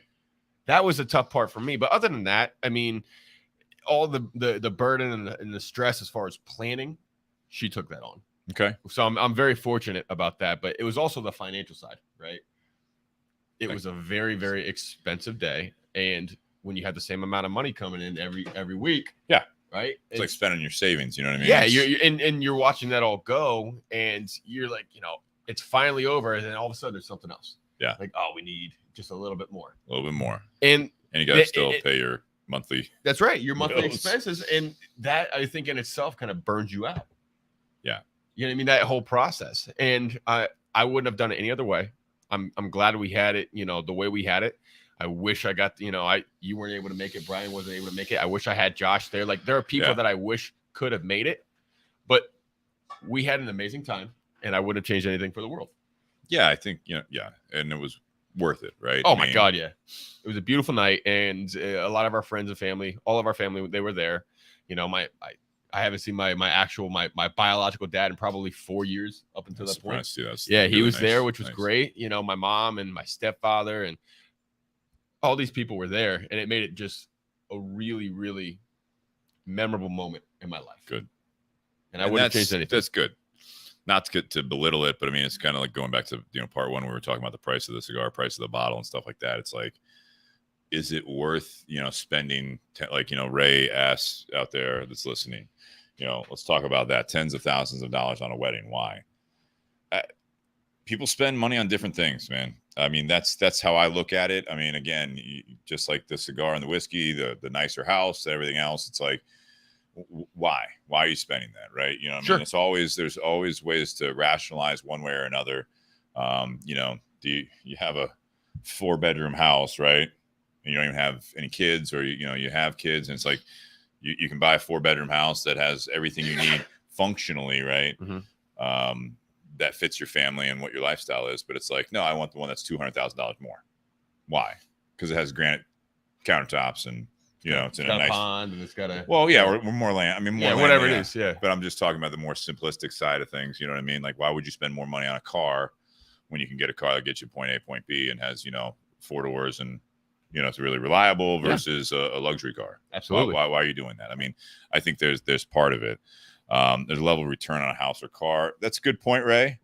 But again, I think with the wedding, as long as you're doing it for the right reasons and you feel justified in doing it, I think that it's your call to make. So I'll say, Ray, and I'll answer you this. I think for me, it was something that her and I don't get to travel very often.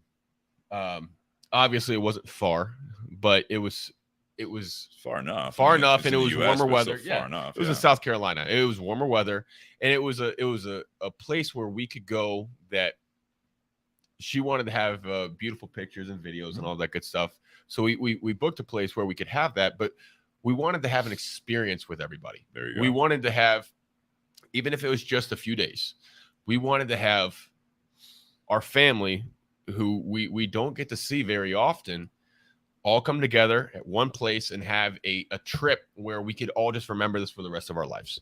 And unfortunately, with the price of traveling, that's going to be expensive regardless. Mm-hmm. And secondly, the moment you attach wedding to anything, the numbers just jump astronomically. I mean, you could rent out a barn, for a corporate event, but the moment you say it's for a wedding, all of a sudden that venue's like, $10,000.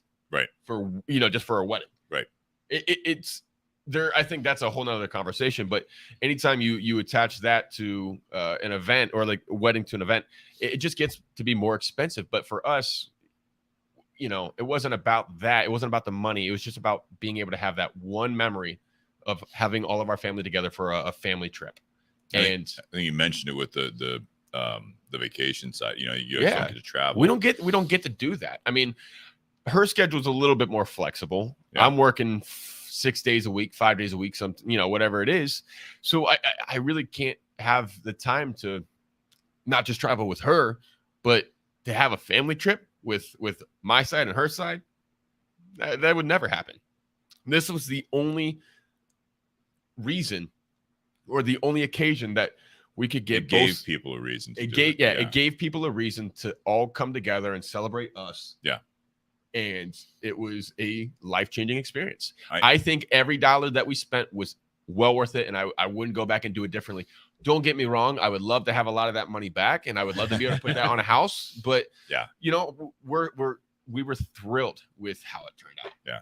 Well, I think that's the experience, right? That's one of those things, you know, and Ray brought up, you know, keeping up with the Joneses. You're absolutely right. Some people do it just to show off, or, you know, parents, friends, or family, or whatever it is. I don't think that Ryan did that, you know, and talking about, you know, there's a return on the house or the car. I think you're kind of hitting on some things here where you said the experience. I mean, people are going to spend money on different things. If you're just spending money just to have experience and you can't cover your bills, then you're going to be in deep water. But Correct. you know, there's the same thing. I'll say this: people that spend thousands of dollars a year on fancy vacations, I think it's the same thing. There's no real return on that. You're not like coming back with some sort of like money coming back in, or you're able to sell that memory. Like, it's the same thing. Same concept. You're buying an experience. 100%. And if you're doing it for the right reasons, I think that will actually avoid a little bit of that burnout. If you're just keeping up with the Joneses, that it's exhausting.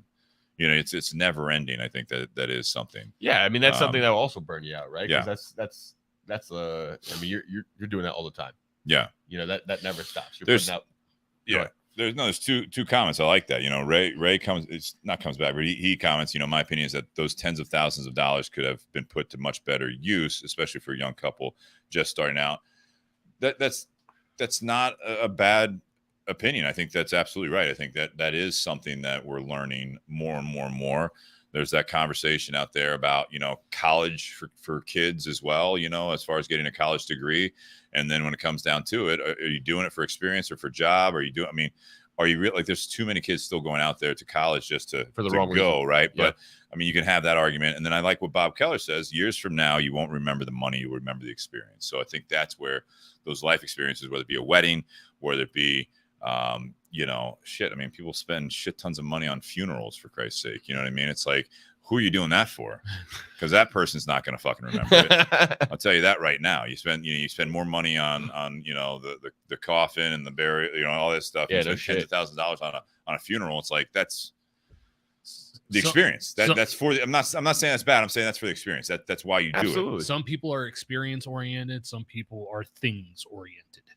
And you can be a hybrid of both. Yeah, and I think I am a hybrid of both, to be honest. Like, I do like my nice things, and I do like, you know, good experiences, but I'm also the type of person that can have an experience, a great experience for next to nothing. You know, we could be on the back patio. Hell, I mean, we've done this a number of times in the shop. Some of my greatest experiences from when I was growing up, if you will, were the conversations that we had in the tinderbox at 3 or 4 in the morning. Mm-hmm. We were burnt out. It was probably the Christmas season. We just got done working long hours, and we were there hanging out. You couldn't sell. I could not. I mean, there's not a price tag in the world that would add up to those experiences for me. Right. You know what I mean? Like, Right. It is what it is. But in the same time, to be able to travel somewhere with all of your family, it's not going to be a cheap, you know, thing. You know what I mean? Especially when you have people that you need to fly out for certain things, and, you know, if you're looking to get pictures done, stuff like that, to capture the experience, that costs money too. So there's a lot of things that kind of go into it, at least for this sake, for a wedding. But in any sense, people also spend a shit ton of money on just normal family vacations, going over to overseas, you know, and going to experience a new culture. Do you need to do that? No one needs to go overseas and travel and, you know, go to Italy and experience those things. But if you have the money to do it, then do it. If you can value that experience, then do it. It's funny how a lot of people will play devil's advocate, or like play on both sides of that fence, right? Right. When you're being responsible and you're not traveling enough, and then they're saying like, well, you got to do it. You know, you only have one life. And then other times there's people like, you're doing all that stuff, and you're like, well, you know, you'd be in a much better place financially if you wouldn't have done all those things that you know, paid for experiences. Right. You know what I mean? I don't think there's one right way to do it. I do think there's a bit of a balance, and also figuring yourself out what's important to you. Right. But I do think that if you're just doing one or the other, especially like, you know, yes, some people are not experience oriented, or that they don't strive for that. But I do think that if people just constantly, like you were saying, Ryan, about just doing the same, you're not excited about like the next thing. Correct. There's no end in sight. You're in your 20s, your 30s, your 40s, your 50s, whatever it is. And all you're doing is basically working a job to pay the mortgage, to do things for, yourself and say your family or whatever it is, just to pay the bills. And maybe you're saving money, maybe you're not. But I think that if you don't change it up, you will hit that burnout point, because there is no more reward from that anymore. Correct. I mean, you have to have something there. And if, I've been there, I know people, obviously everyone's been there, but I know of specific examples of people in my life where you just see them and they are just at wit's end. They just don't know they've got a good life. They've got, a good family. They've got a good job or career, whatever it is. But then at the end of the conversation, or, you see them the next time and they're just in this funk. They just look just wrecked. Yep. Here, I mean, I don't finally talk to him. And you're just like, I just don't know. I just feel like it's just, same thing over and over again. It's like, well, you have a decision to make, and I don't think it always has to be a life altering decision. It doesn't have to be, you need to pick up and move. You don't need to change your job. I mean, sometimes that is the solution or part of the answer, but sometimes it could be exactly that. Well, maybe, take some time off, take a vacation, you know what I mean? Go do something different. Yeah. Because if you're feeling that way, it's not saying that you have to change who you are, but you got to change something, at least for the moment. You got to find that, even if it doesn't cost any money, right? Like Ryan, take some time. Don't keep saying, well, I don't have time for that. I can't get together. I can't do anything. I got to work tomorrow. I got to do this. It's like, I'm not saying be careless or irresponsible, but it's like that friend that you ask, hey, do you want to get together? Hey, do you want to come over for a cookout? Hey, do you want to go do this? Hey, do you want to go do that? And it's like, I would like to, but I can't. And you just stop asking that person. Yeah. Like, and it's like, and they just, well, I mean, sometimes you can't make it, but if you have that mentality, that's like, no, I can't, I don't, maybe, it's like you don't owe it to yourself to do something fun. And then when you get that person there and they have a great time, you're like, you just want to take them aside and be like, see how fucking easy that was? Yeah. Like, did you lose anything? Did you neglect something in the last few hours or the weekend that we went and did this? And it's typically the answer is going to be no. You're right. I should do this more often. And then you see them in 2 years and they're right back in the same boat. See, you didn't realize anything. I don't know how it is for you guys. I know how it is for me, but when I hit my burnout period, I hit it in a period of 24 hours. It's almost like you didn't see it coming. No. Okay.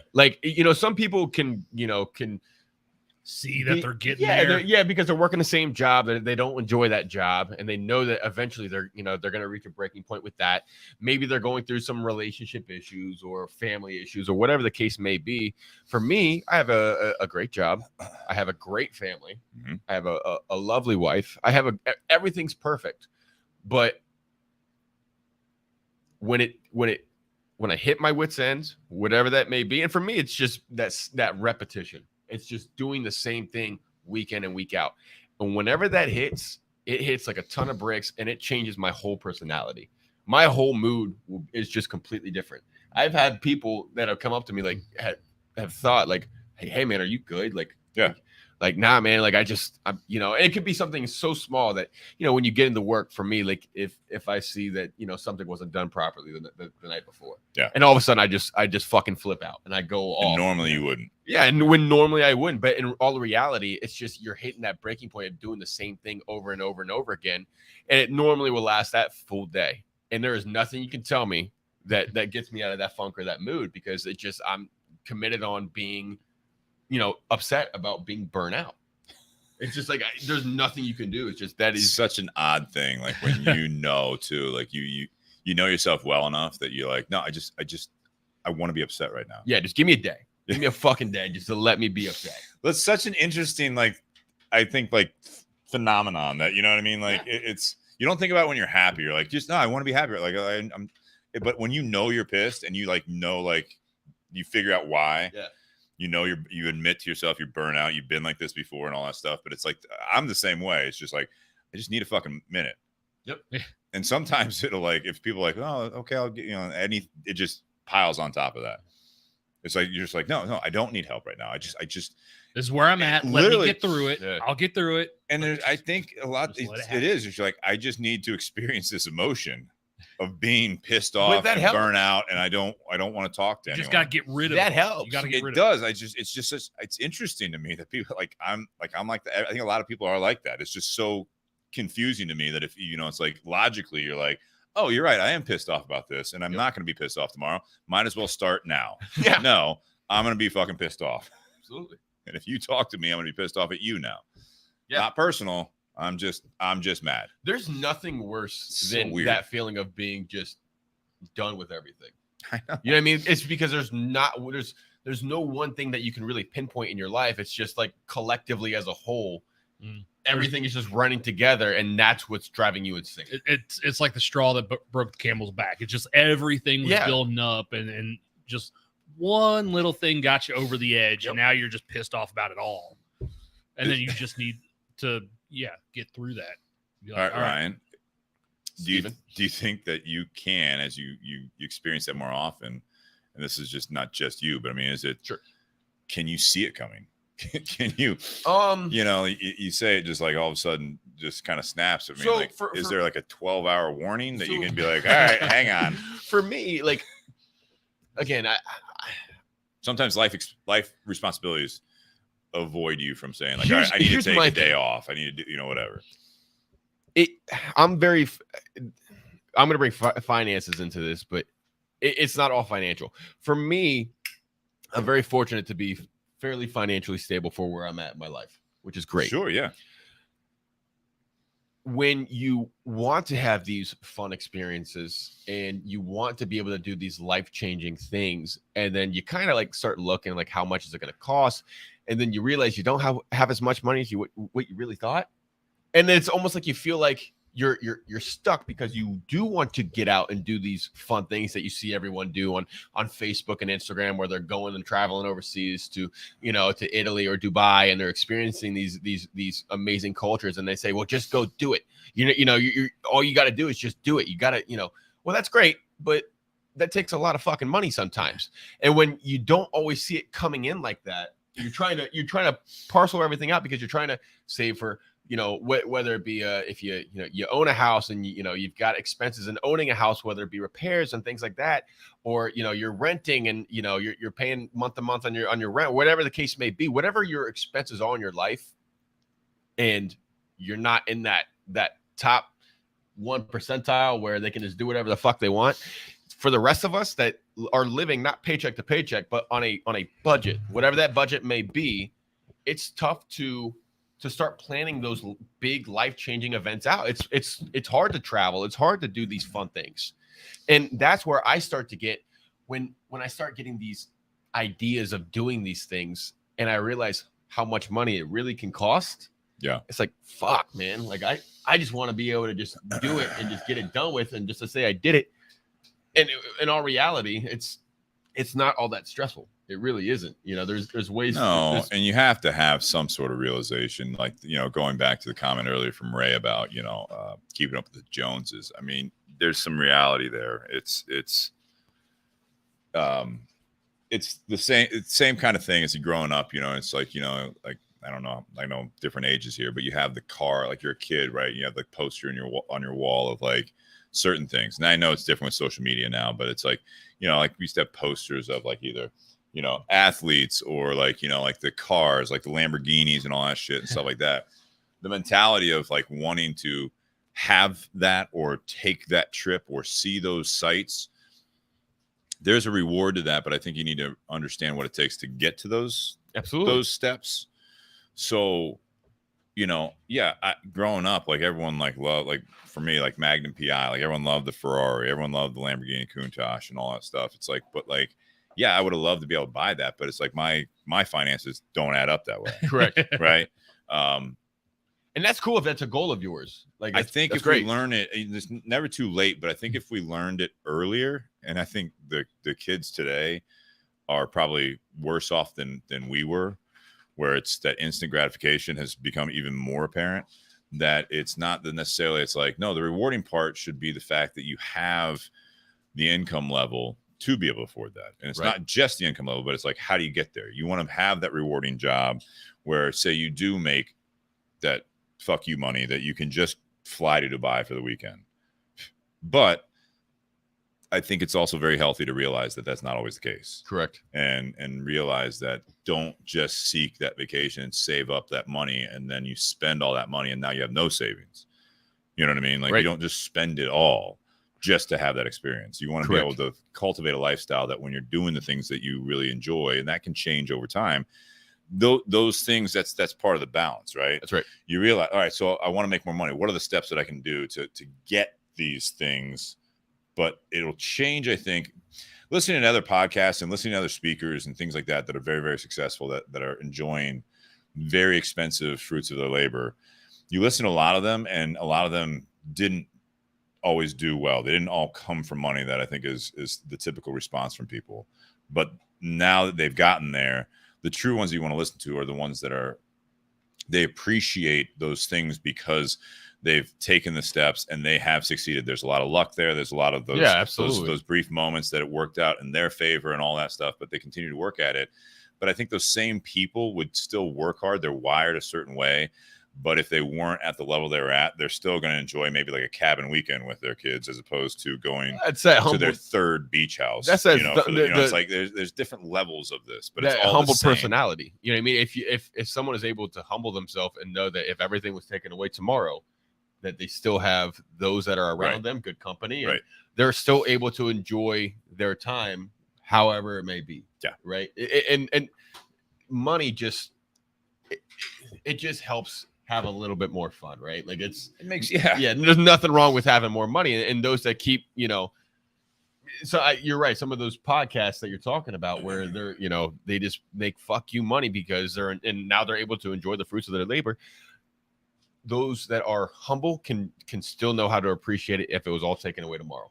Yeah. And that's important, you know what I mean? That's a whole different personality type. You know what I mean? There's people that if you take away their money, they're not going to know what the fuck to do. Not just financially, but they don't know how to have fun. They don't know who they are anymore. They don't. Yeah, money is their. That's everything to them. That is their image, and people. It's like they know that they're respected because they have fuck you money, and that's it. Mm-hmm. Like if they didn't have that money, that they didn't have that job or that fancy car, they're nobody.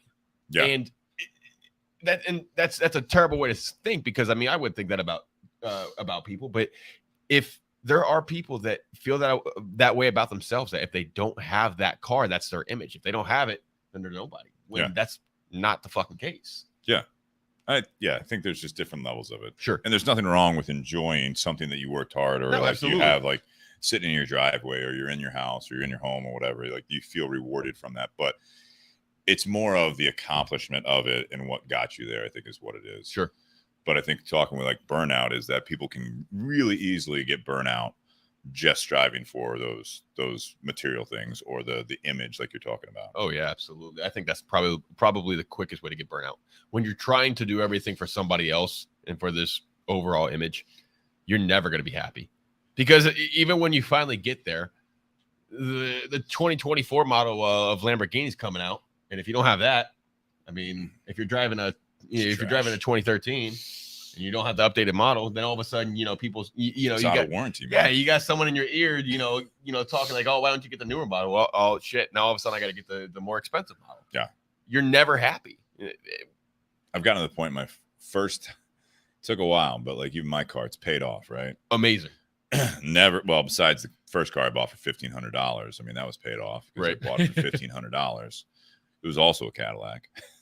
A little older, yeah, a little more rust, but even that I felt really, really proud of. Absolutely. But then you go through those periods of like, all right, 2-3 years you get a new car, 2-3 years you're doing something else, whether it be career wise and all that stuff, and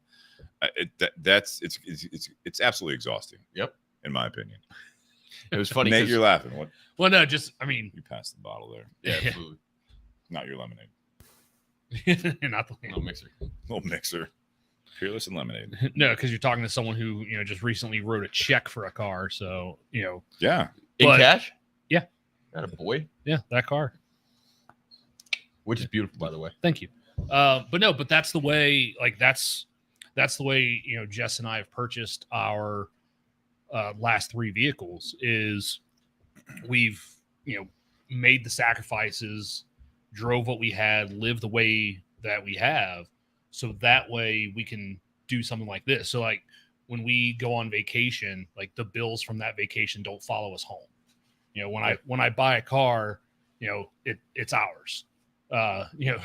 Jess described it as, growing up, she had too many people knocking on the door, taking her shit. she doesn't ever want to have that happen again. Yeah. So, that's why I said, like, the last 3 vehicles we saved up, paid for it. They're ours. No one can take that away from us. And, some people don't see the sacrifice and work that went into it. They just see you, driving a nice car, like, oh, it must be nice. And it's like, well, you don't know what we had to do to get to this point. Like, there's a lot of, like, we don't take the extravagant vacations every year. We don't do a lot of travel. We don't buy a bunch of really nice things because we get to do stuff like that.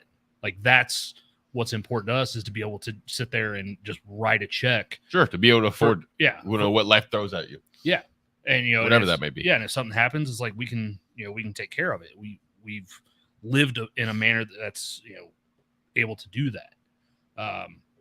For me, when Steve was talking about the intro to Burnout, it made me think of what I think a lot of people went through over the last 3 years.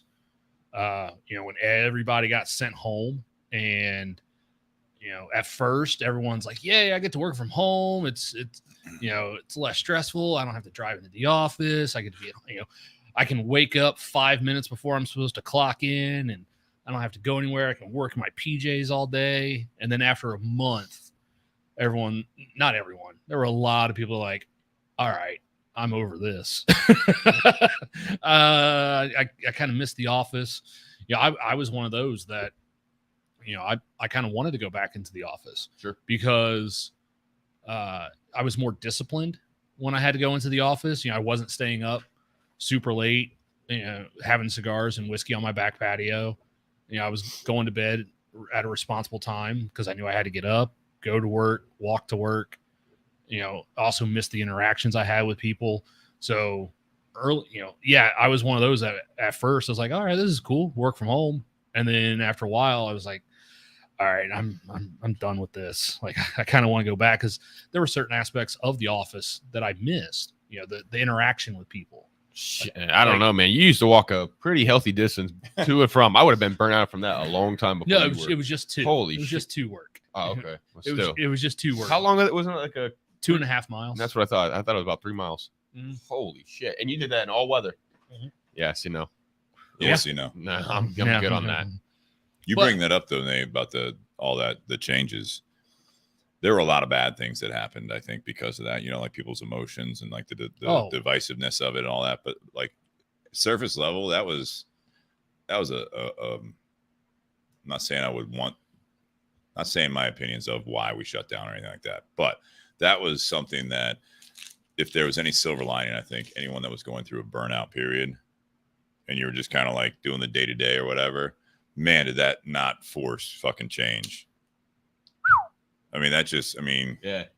Like even, with you and your shop, Ryan, and then like over the tinderbox, it's like, what do you do? Like, you go into survival mode. Like, that was actually, looking back, I don't miss those days, but I miss that, like what you were talking earlier about how like you're doing the same thing over and over again, and you do something for so long, it kind of, you have to remind yourself, there's a lot of effort to remind yourself sometimes that what you're doing you enjoy. Well, COVID was my favorite time in like ever. Not many people say that. Fauci says it. I found out. I think I found out who I was during that time. Like I agree. I found agree. out, that's kind of what I was getting what I mean? at. Like I really found out who I was, just myself, with nobody else around me during that time. Because there were times where it was literally, I would work the shop, just me. Yeah. Afterwards, I would go out and I would hang out with some buddies and we'd go fishing. It was just old school fun. There was nothing you could do. Like, you can't go to any bars or restaurants, or you can't go out and you can't do anything. What are you going to do? Yeah. I found good company. We had a lot of fun, and we figured out how to make the best of it. And truth be told, it was some of the most memorable times I've ever had. Yeah. That whole period. I think that forced change sometimes does. You may not even realize that, maybe it's before that snapping point, you know what I mean? But I think there were a lot of people that were maybe on that snapping point, and then when it was changed, and then you have that up and down that Nate's talking about, where it's like, oh, this isn't so bad working from home. Well, now you have, after a certain amount of time, you're like, well, wait, this isn't any better. This is, if you're like working at home with your spouse, you have to figure out what to do with the kids, and you're on top of each other. You're like, well, hang on, this You know, I didn't like being around those people. Now it's like, this is the person I'm supposed to, like, my family, these are the people I want to be around, and now I don't want to be around them. It's like, wait, maybe this is me. Well, maybe it's just, that's how human nature is, right? But I agree with you. I mean, it was just like that stimulation. You know, it's like that all of a sudden you had to go in that survival mode of your job and how you're going to function. And there's all this, like, even people like figuring out, like, Nate, you were doing the corporate world thing. It's like, all right, so how do I work from home? And everyone's like working, everyone's communicating, trying to figure this stuff out. As soon as we're back into it now, it's just like anything else. Something changes. You go on that vacation. It's like, oh, this is new experiences. This is fun. This is interesting. Like, this is like, I'm stimulated. And then you get back from the vacation, you get back in the office, you go back to the norm and all this stuff. It's like, I don't know. There was even a period of time where it's like, yeah, this feels good. And then now fast forward a year and a half, 2 years later, it's like nothing happened. You know, you just kind of, it's back. You're back in your routine. And if you don't do anything about it, I feel like you're going to really get in a rut. I don't know if anyone else feels that way, but there are times where I still, like, even now, love my job, love doing this, but it's like, oh, what day is it? Oh, I got to go work tomorrow. It's human nature. Yeah. Oh, what day is it? Oh, it's Wednesday. I got to go to work, and then I got to do the gym, and then I got to do the podcast. And it's like, your calendar is basically running your life. Which, that's another thing. Yeah. That's been getting, I mean, that's even harder and harder as of recently. I mean, I feel like now that the weather's warmed up and we have more, more things going on at work, and we have now we're doing things outside of work, where I've got a wedding to host for like a cigar bar and everything. It's all great. But I'm looking at my calendar and I'm like, man, I'm booked out to like October.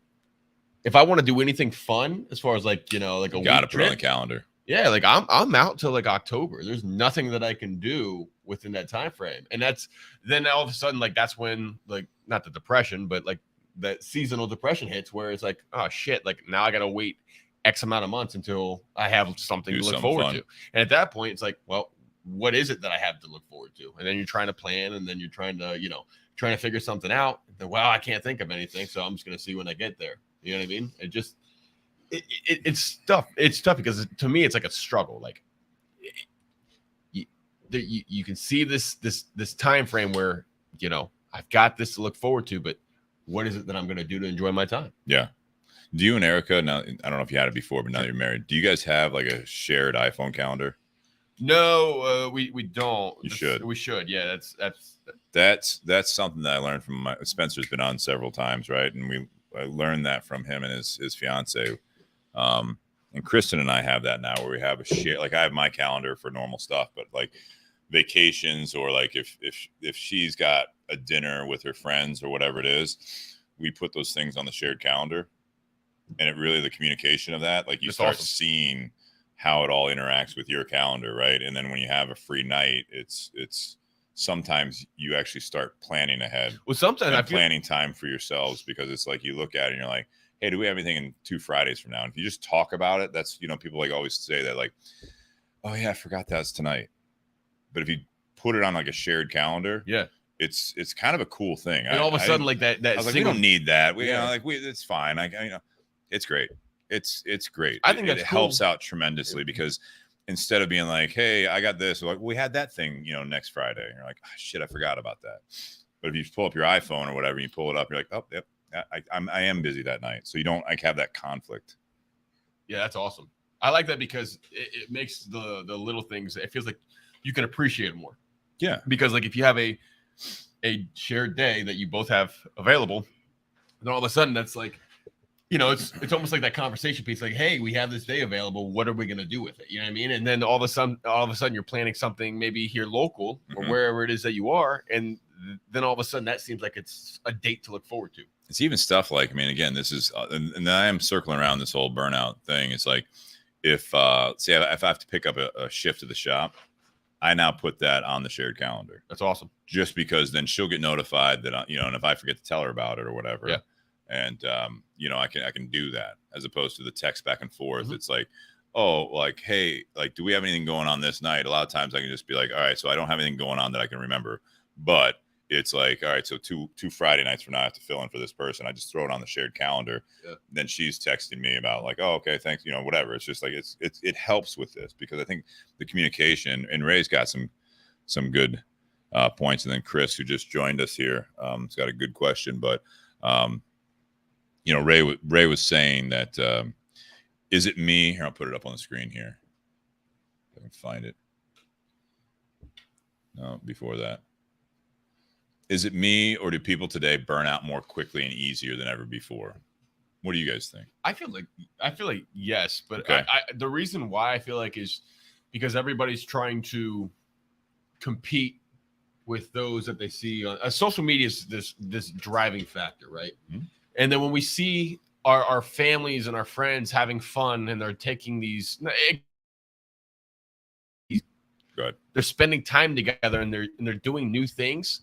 All of a sudden, you're comparing your life to their life, and now it's like all of a sudden, well, when are we going to do those things? Or when are we going to have fun like that? We see, because Jess had sent me the text earlier. We see all these people post that kind of stuff. We don't see their bills. We don't know what kind of lifestyle they're leading off camera. All they post is the good stuff. That's fine. They post the vacations. They post the nice cars. Yeah, and they're not posting about the argument they had 2 weeks prior to that, where Vacation, they divorced 2 weeks ago. that's right. They're not posting, and that's fine. But we're talking about being burnt out, and when you see people having this fun, it's instinctive to compare your life to theirs, saying what can we do to be able to have fun like that, even if it's not a lavish Dubai trip. What can we do to get out? And when sometimes there's really not a whole lot you can do. Yeah, sometimes you just got to stick to your schedule and grind it out. Well, it can be. You should see my fucking bills. He says. Sometimes it can be a reminder, but again, like, and I'll go to Chris's question because I think this is actually really, really relevant. Is what you're saying, Nate? That can be a reminder. You see people go on vacation, and it's like, oh, so and so went on another vacation. You can do it within your means. It's like if that conversation comes up, it's like, it's been a couple years since we've done anything. It doesn't mean you have to do the beach vacation if that's not your thing, or you look at the prices. Like, let's look at it. It's kind of like with Nate and the examples he gave before with the car. You save up for that. It's kind of like, well, if you have savings, can you work it into the budget that you have, no matter what your budget is? If you're a saver and all this stuff, it's like, well, we looked at the vacation. Well, we don't necessarily need to go for like a whole week or go that far, but it's like, yeah, we can afford $1,000. Like, let's find a vacation that we can spend $1,000 on, or $5,000, whatever your budget is, right? Like, whoever you are, like, it's like, you're right. We're so busy saving for the next big step. It's like, we're going to miss out on the next 5 years of maybe we do want to go out to dinner. Maybe we do want to go on vacation. We want to do that. It's like, all right, now let's put that in the budget. If you're that big of a planner, because if you don't, I think that will be where they get burnt out so quickly, because all you're doing is saving. It's like, well, our next step is 10 years and we're 30, we're 40 years old. It's like, so we're just going to do this for 10 years and hopefully we make it to the next decade. Yep. And then I'm not like belittling anything. Like, it's great that you can do it, but it's like, then we can buy a car. And in those 10 years, we didn't do shit. Like, that doesn't sound fun. Like, that doesn't sound like a rewarding 10 years. You know what I mean? Just for that one purchase. So I think that's where you can budget those things in. To Ray's question, I think we see it more often. People getting burnt out more quickly and easier than ever before.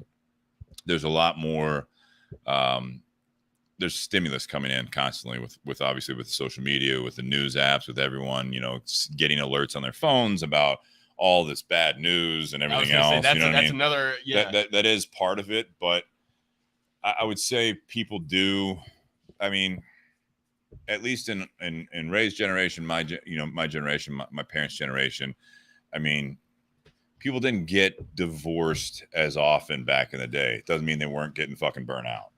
It was just a different mentality of how you handle it, at least in the United States. But the midlife crisis has been around for a long time. I don't think we see midlife crisis as much anymore, because you just do whatever the fuck you want. Right. You know what I mean? You just go out and do whatever you want in your 20s and 30s or whatever. Like, that is if you're at that point, where before you were like, I'm going to do the responsible thing. I'm going to do the responsible thing. I'm going to do the responsible thing. And it's like, and then back in the day, it used to be like you hit 40, 45 years old, and there's that classic thing. It's like, oh, buy a like, convertible. buy a convertible. Like, yeah, it's a stereotype because that was a thing. Grow a mustache. I'm like, whatever it was. You know, it's like you live in the same house and you're living responsibly for so long. You're like, I'm fucking tired of being in this house. Like the whatever's broken, we never fixed it. We just live with this. Like, we gotta fucking like maintain this to be livable, like to make everyday life livable. Well, but I do think to Ray's point, like younger people, I think it's not necessarily burnout. It's not younger people, it's just in general. I don't necessarily. I think more so with younger people. I don't think it's necessarily burnout.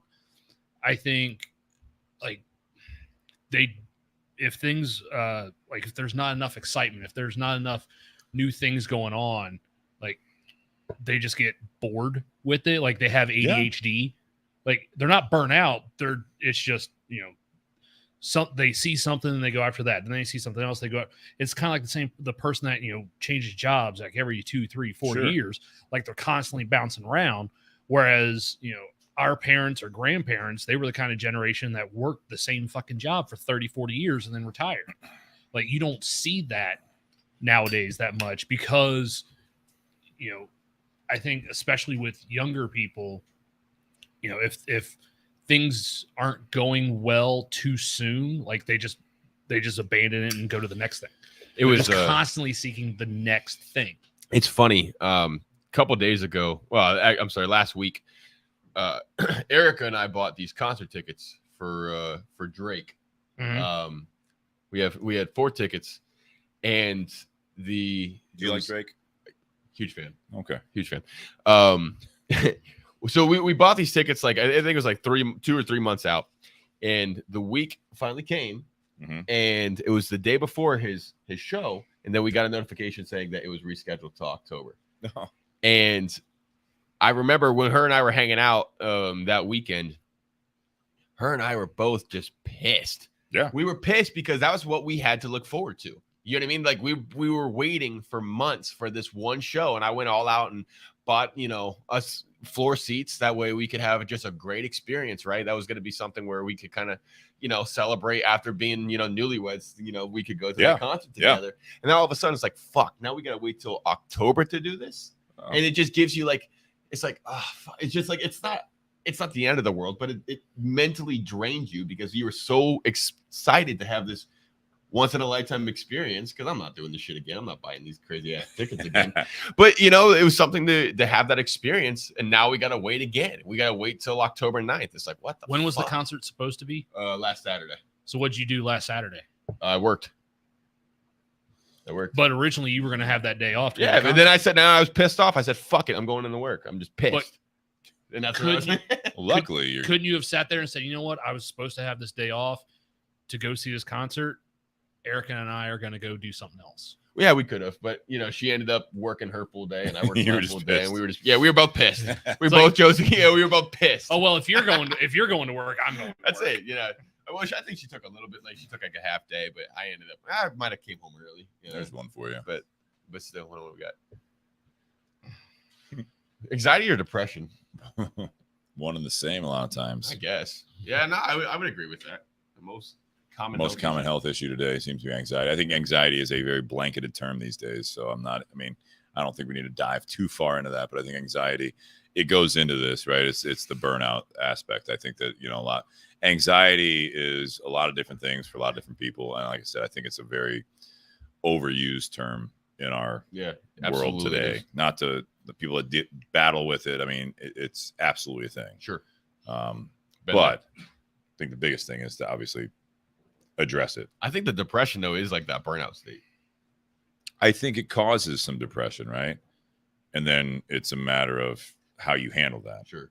Because every time that I hit my lows in my life are when that I feel like I'm just done with everything that I'm doing because it's so consistent and so repetitive and routine that just it causes me, I think, to go in like a downward spiral of, you know, I don't want to say depression where it's that bad, but I mean, we've all been there. And I mean, hell, you've seen me where it's rough.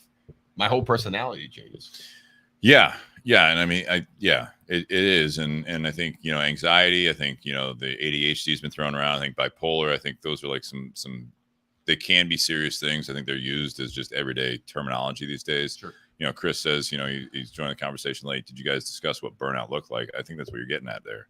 Yeah, I mean, it can look like it can look in like a bunch of things. It can look in form of like a depression. It can look different for different people. Yeah, it can look like, in some cases it can be the complete opposite, where you kind of overcompensate and it looks like you're having this lavish life and you're spending all this money, you're doing all these things, but in reality, you're trying to break out of that norm. You know what I mean? It's because you're so burnt out, you're kind of overcompensating. So it just depends. I mean, who you are and what type of lifestyle that you live. But I think for me, it's for me, when I get burnt out, it's more so like that down in the dumps, kind of depressed state of my life. For me, it's kind of like, I think for me in my past, things that burn me out the most is my main work, because I've had 2 jobs for many years now, but my secondary job of working in a cigar shop had always been the highlight at times. Yeah, like there were a lot of times there where I looked forward more to working at the cigar shop than I did staying at home and working from home for my corporate gig. But it's because of what that environment was like that I got tired of whatever that situation is. I got burnt out doing that, or not doing enough with that I look like going to work at my cigar shop job was my escape. Yeah. Even though it was still work, it was something that I enjoyed. So I looked forward to I at least had that. So even if I was just working the weekends, Monday through Friday, I don't want to go to work. Mm-hmm. Like to me, that's kind of what burnout is for me. It's where I do, even when I had the role previously where I was a top performer on my team and had a lot of responsibility, there were times I got burnt out doing that. It was because of the volume of work I was doing, but I always had the weekend work at Tinderbox to look forward to, because that was enjoyable. That was more exciting, more stimulating, because there was more of a social aspect to it. And I mean, that's how I recognized what it was for me, mainly through career. But I also realized that the burnout from that also seeped its way into other aspects of my life. Yep. So when I was burnt out with work, the day, my main job Monday through Friday, when I was burnt out with that, when I got done at the end of the day, whether I was coming back from the office or just shutting off my laptop, I was miserable to be around the rest of the night. Yeah, I'm notorious for that. And I knew that. Jess knew that. We both recognized that. Yep. It's always helpful when you have someone, a significant other, that'll call you out on that, because you may not realize it, you may not recognize it, but if that other person looking from the outside sees it, they can bring it to your attention. Yeah. So that way you're like, oh, okay, I need to make some adjustments. See, that's where I'm fortunate with that too. Like with my wife, she will blatantly call me out in the sweetest way that I am being completely just intolerable. Just Kind of because, a dick. Yeah, just I'm just being an asshole. Like, it doesn't matter. Like, it could be something as small as like, hey, what do you want for dinner tonight? I don't know. I don't care. Well, I'm trying to have a conversation with you, and I don't know, just cook whatever's in the house is fine. Well, like, quit being an asshole. An interesting comment. You know what I mean? Quit being quit being an ass because just because. Like, your response is, you cook whatever. Well, they were the one that brought up and asked what you want for dinner. So. First off, she's the cook in the house. I can't cook. I'm just saying, it's like you're being a dick, and yeah, so it's like, you know what? You cook whatever you want. Right. You're like, that's right. I think you should. Yeah, but it's just the moral of it is just lack of communication, and when something in your life is hanging over your head, where even if it's with work, it's tough to be present all the time at home because it's just eating away at you. And even though you're home and you should be clocked out, you're still trying to your brain's spinning in circles trying to figure out a way to get you out of that rut, and you just can't be present at home. So how long do you let that go? How long do you is it acceptable to go on? Or no, I mean, just in these different things we're talking about, whether it be the job, whether it be your relationship. I need a day. I need a full 24 hours. What if it takes longer? It hasn't thus far. Okay. But I need, like, for me, I need a full 24 hours to just let me be pissed off. Let me just think everything that's going on in my brain, because I have a hard time with not just my wife, but anybody communicating to somebody if I'm under a lot of stress or under a lot of pressure. If my brain is going a million miles a minute and I've got all these different thoughts, I can't really be all attentive. And I've noticed that with me, I need to take a step back. There will be times, like, if I'll be in the office come 5, 6 o'clock, I said, fuck this, I'm out. I'm just going fishing. Like, I'm serious. Like, don't call me. You know, it helps. You know, it helps you. Yeah, absolutely. It is a productive outlet for me to just relieve stress. And to me, that helps. But for me, I need that time. Don't call my phone. Leave me the fuck alone. Let me just have that hour or 2 hours or whatever, or in the case of the other day, 4 hours. Let me have that time. And when I come home, hopefully, if I did everything correctly, I should be a little bit more refreshed. And if I don't, then that's on my that's my bad. Yeah. If I'm taking these proactive steps to do something that's going to release that stress and get my mind off of whatever's going on, if I come home, I should be at least refreshed enough to be a good person to be around. I shouldn't let that affect my home life at that point. I think there's a realization there, and we see some comments here, you know, from Sean Anderson here. He had a great one, you know. Put it up here. Scroll down. He's going to pose this question. You tell your grandfather or great-grandfather, whoever, an elder, right? Yeah. If you're younger than, say, 35, I think that's irrelevant. Someone you look up to. You tell them that you're burnout. What does that person tell you? And he responded that, his told me I can be burnout when I'm dead. And there were still some questions about that. I mean, I think that's a different generation, though. Mm-hmm. That's completely different. Like, I had that conversation with ignoring the issue, honestly. Yeah. Like, Sean, I think that's I get what you're saying. I mean, that is a, you know, suck it up and get it done. Yeah. But for how long?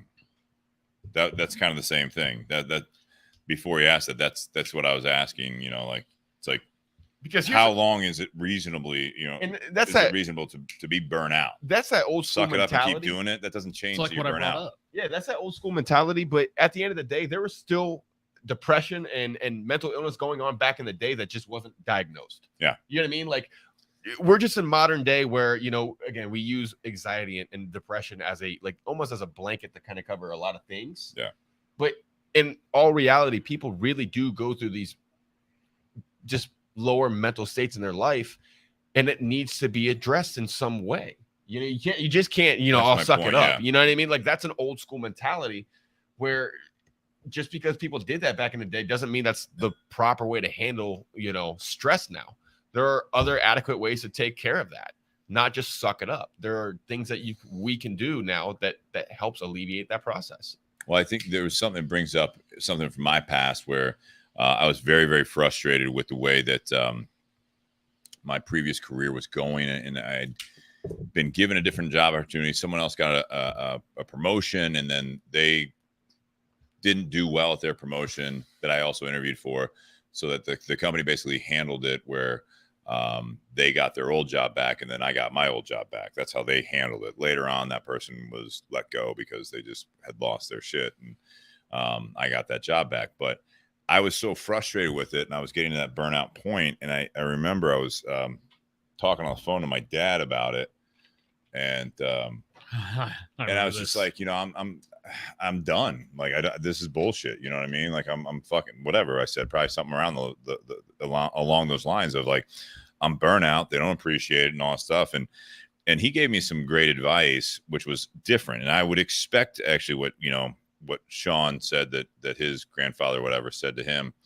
I expected him to be like, well, it's just part of life. You need to keep doing what you're doing.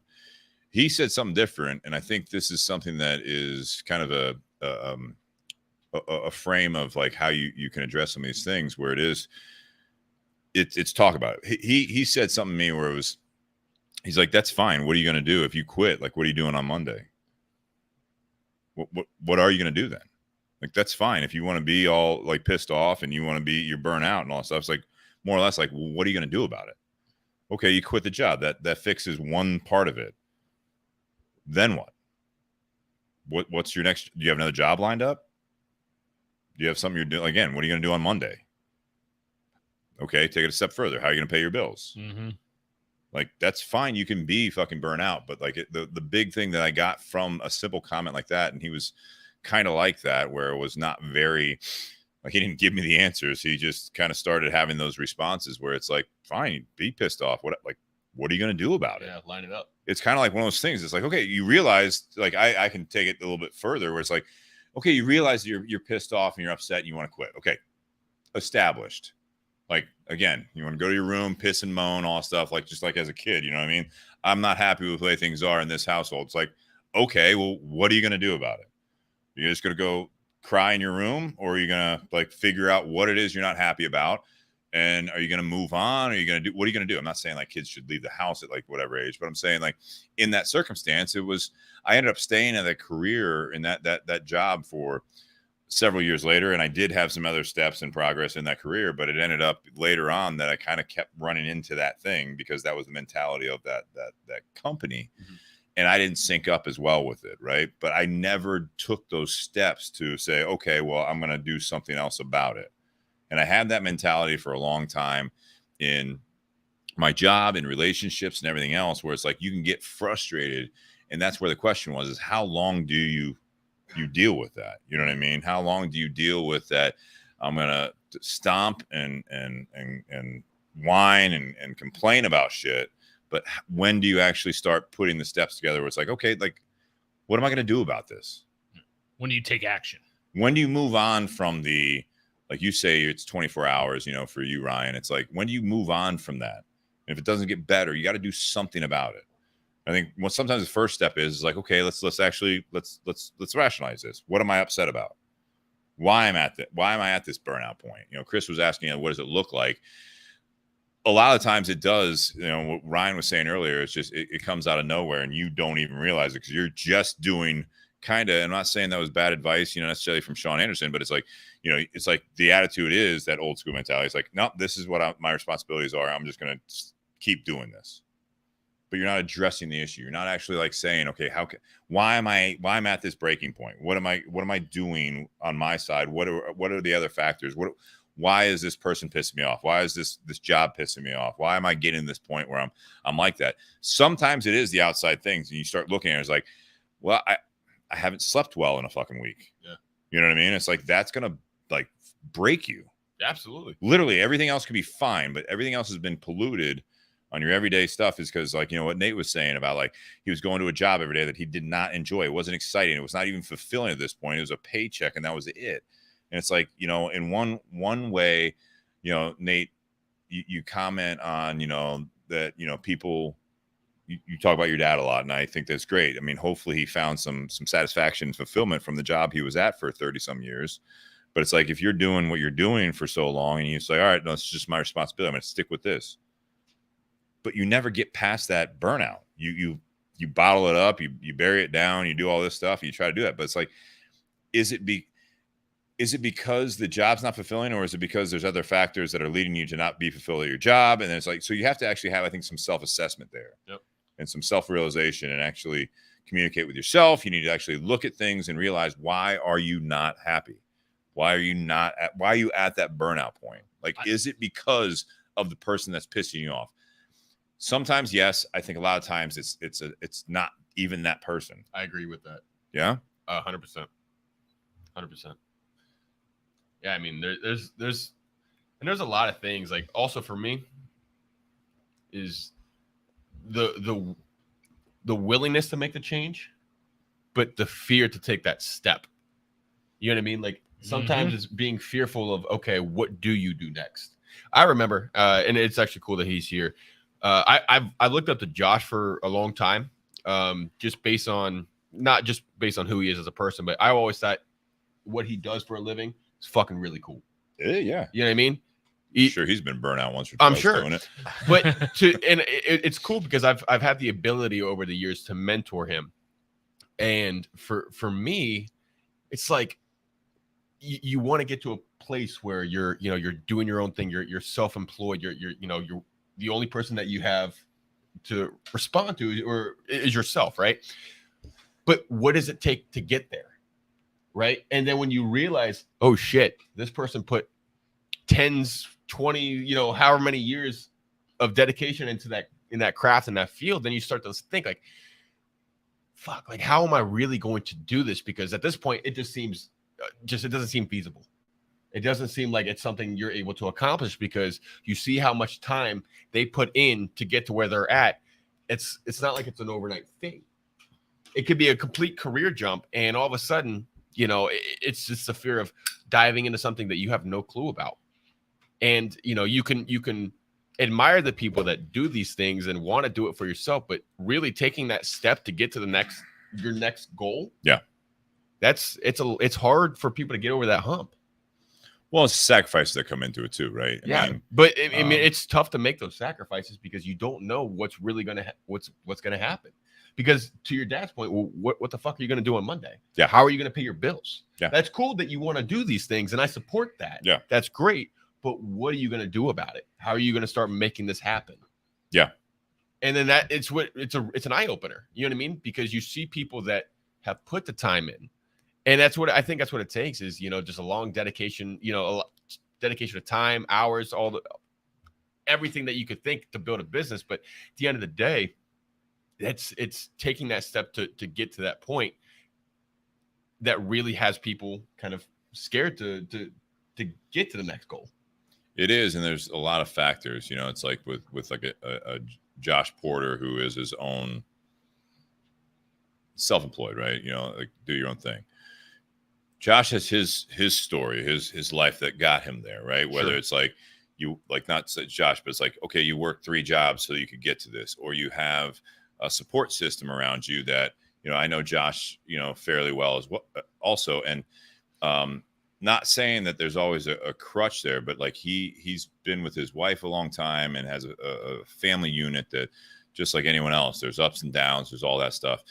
I mean, if you want to talk, Josh, you're welcome to, but I mean, it wasn't always easy. It wasn't always smooth. And I'm sure there were a lot of, not going to put words in your mouth, but there were a lot of toe-to-toe battles probably with your spouse during this time where it's like, okay, we can do this now. But like, if your significant other in that example is working and able to cover some certain things, that allows some sacrifice. If you're single and doing this stuff, it's like, okay, I want to keep doing this stuff, but I do have to pay my rent. I have to pay my more. I have to do these things. So now I got to work another job while I'm doing this, and then you're exhausted elsewhere. So every person has a different life situation that you can get to certain steps of that. But I think it goes back to that whole thing of like, okay, if this doesn't work out, how long do we do this? You know, that we can keep trying this. Absolutely. I imagine, Josh, a lot of people I know that are very successful, that are self-employed, in the beginning, they were either single and they were basically sleeping on couches of other people. Yeah. Or they have With my wife. with your wife, he says, or Studio, sleeping on the floor with the new or if the, you know, there's everyone thinks The one downtown? everyone thinks it's so cushy that it's like, oh, well, you can do that stuff because your wife, your husband, or whatever, like they make so much money, like you don't even need to work. And it's like, that's how you got to this point. It's like, how many times was that a fight?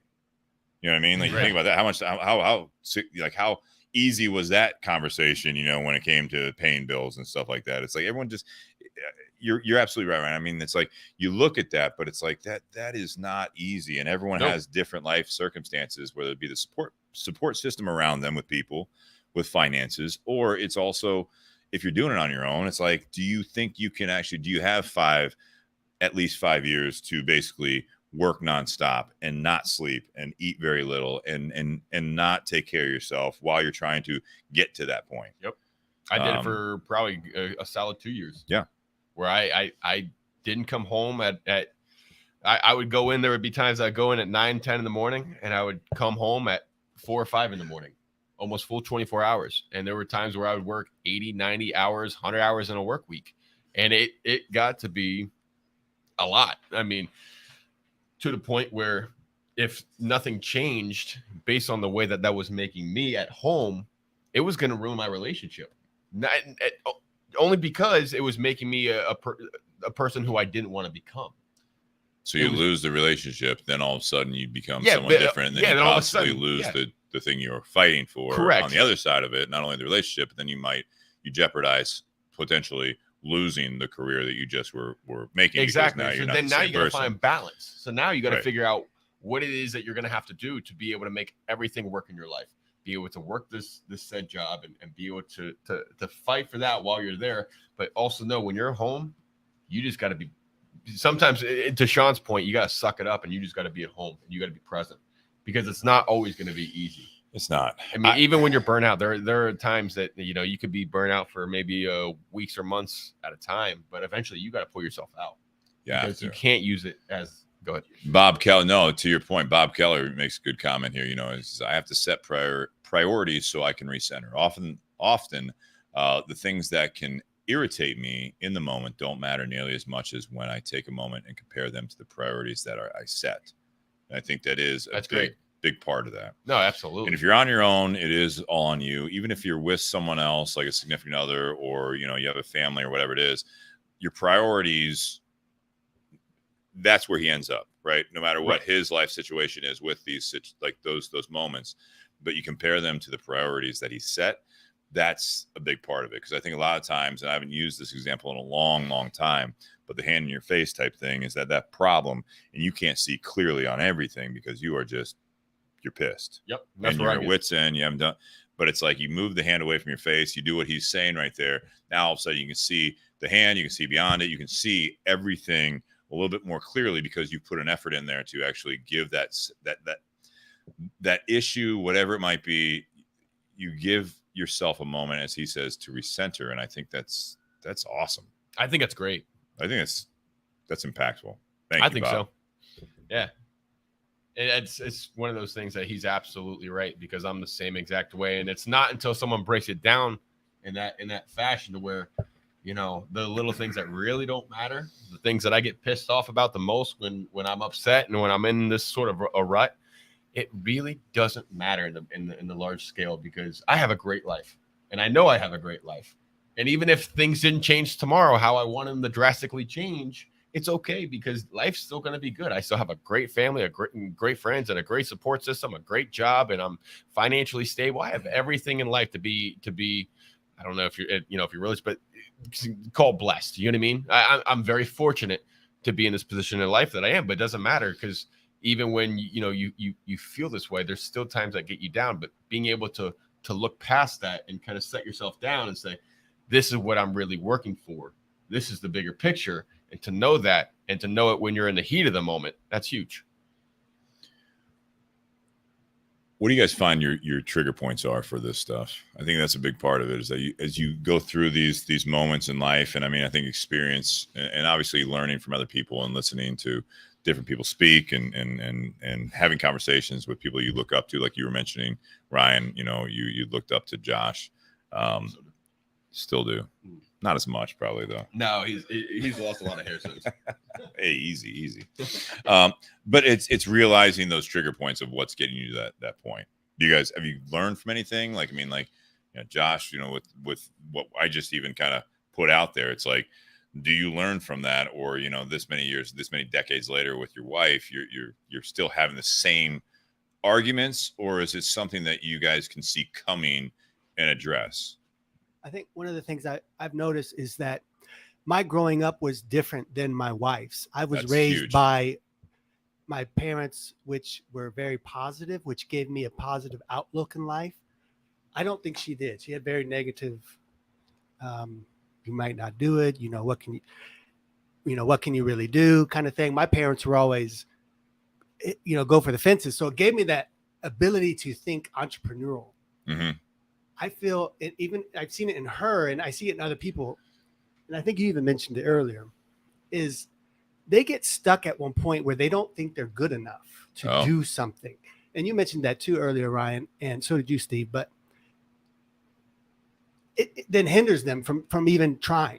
Sure. I think Nate said the same thing too. Like, so at that point, it's a mental block that won't allow that person to step out to go do the thing that either they're called to do or want to do, however you want to position that, it just hinders them. So until you can break through to that person where you are good enough, you're good at fashion, or you're good enough at photography, you're good enough at understanding how to have a cigar company or whatever it is. People don't seem to believe in themselves enough to get past that point. And I recognize that in a lot of people. And I think it goes back to my parents, to be honest with you. Yeah. I think if you're ingrained in that mentality of all that stuff, I mean, it can be the opposite. It can actually push you through life. And I know several people also on the other side of it, not to take anything away from you, but there has to be a grounding aspect of it as well. Right. Right. And I've known people. Well, yeah. I mean, it's one of those things. It's like, I didn't have necessarily negative like guidance there. It was just more or less like there's a little bit of that realization. Yeah, but that is you're flirting on that line. You're flirting on the line, right? It's like you give this all positive reinforcement. It's like, oh, you can do whatever you want to be. It's like, oh, you want to be an astronaut? Perfect. It's like you can be an astronaut, but 0.000 whatever % of people are actually astronauts. So it's like, yes, if you want to do that, like I want that mentality that you want to be that. But as you grow up, it's like, oh, you want to be this, like you want to go do that. All of a sudden, you got a 3.5 GPA, and then all of a sudden, you're not going to be an astronaut. Then you got to start thinking more logical and more reasonable. And at some point, I mean, but it's the mentality that Josh is saying. I think it is important that, and you hopefully will find someone that will balance you out, both sides of it. Sure. And I'll take that a step further. From what Josh is saying, is if you have sometimes the opposite track, not necessarily in everything, but just might be something as simple as that with the different mentalities on life, where one person is, call it for simplicity, more responsible and more grounded and like, well, we can't just do whatever we want. The other person be like, no, we should take some chances. Sometimes we should go on a trip every month. That harmony can, but I think that harmony really is possibly something that's really big, and that balance comes of it, is that you bring something out in her and she brings something out in you. And hopefully that's kind of what I was asking you, is that like decades later, you just had your daughter graduate high school. I mean, like you guys have been at this for a long time. You're the same, but the growth hopefully is there. That you didn't just bottle up like things from 10 years ago, 20 years ago. And it's like that you're still going to have your differences, but it's how you handle it. I think I hope. I mean, I'm not a relationship expert here. It's just the fact that it's learning. I mean, there's things I look back in my job life that I should not have stuck around for certain things. But to your point, Josh, I was burnout, and yes, I had my dad say that the one time, but I ran into that so many more times in my previous career, and it's just like, it's not necessarily I'm just going to be like, oh, I'm going to quit and leave. So I had that moment, I think, that really helped me with that. But flirting with that safety versus I believe in myself, that's something that I'm of the personality that I still battle with that. Well, and sometimes sometimes if you're that kind of person that you're a little bit more, and I do get burnout because of that, because I won't let myself. Sorry. If you're one of those people that are more conservative as far as like taking chances or taking risks or putting yourself out there, you almost kind of need someone on that other side of that aspect in order to help push you to actually be able to do something. So that way you're not just stuck in that rut or in that corner, for too long. But then on this other side, that person who's always willing to take chances and go out on the edge, they kind of need someone to kind of be an anchor and, pull them back and see a bigger picture at times. I see it from both sides, because you're talking about the person who dreams of this and that, but then there's the reality portion of it, which is 100% true. So what your dad told you, in my opinion, that really struck gold to me. Dude, it makes, to me, perfect sense. So like, how much time can you really give this endeavor? I've tried to push movie productions, and I banged my head against the wall for so long. Yeah. And I said, this isn't worth it. I'm just going back to my bread and butter. I'm going to make corporate production videos. I'm going to have a good life. I'm going to enjoy my money, take what I have, enjoy my friends with it, and stop banging my head. And a lot of times dealing with people I don't even like. Yeah. So, absolutely. you know, there's all these fine lines that we keep talking about, which are so important with that balance aspect. And I think each of us at one point will start to learn down that road, how much can you really take? Correct. I like the way you ended that. How much can you really take? I think that's huge. That is huge. That was going back to my question: how long do you let this thing go? Yeah. Yeah, absolutely. And that's the thing. I mean, how left of center can you get from who you truly are? Because at the end of the day, that's what it's going to do. It's going to. It does. I mean, I think that's the number one problem for me is it just changes me, and I'm sure it does for a lot of people. But that's why I can't stick around in that hole for a long time. I mean, I need. Like I said, for me, it's 24 hours. There are other things in my life where it's a little bit more severe than that. But for that whole feeling of being burnt out, that's why I need that full day of just being able to just whatever it is, unwind and de-stress and just get pissed off. Because if I don't let that out, eventually, how much of that can you really take? Because if not, you're just going to let it build up, and then something's going to happen at home. You're going to say something you don't mean, Yeah. You're going to take it out the wrong way on the wrong person. And, you might say something to your boss at work or whatever the case may be. You're going to say something and it's not going to, I mean, it doesn't always end the right way. Sometimes it puts you out in it could, in some cases it can get you fired from your job, or, it could lead to a split up in, a relationship, when in all reality, if you had that communication with the people in your life, maybe that you could keep that from happening. If you could just explain to people like, hey, like this is what I'm going through, being able to know, and that's the beautiful thing about what we all have. We all have a pretty good foundation of people in our life where, if we get to that point, we can have these conversations. But if you don't have that support group, it's tough to have conversations like this where you can kind of get it all out and elaborate your feelings, because that's what it really is. I mean, it's just that feeling of hopelessness, when in reality there are some steps that you can take. If you talk to the right people, they can point you in the right direction to get accomplished with what you want to get done. But if you don't take those time, that time to really sit down and dive deep on what's really going on in your life and what's truly wrong and why you're truly feeling burnt out, you're just going to be just running in a circle, because eventually you're going to get burnt out with the next thing. When that happens, what do you do? How do you really handle it?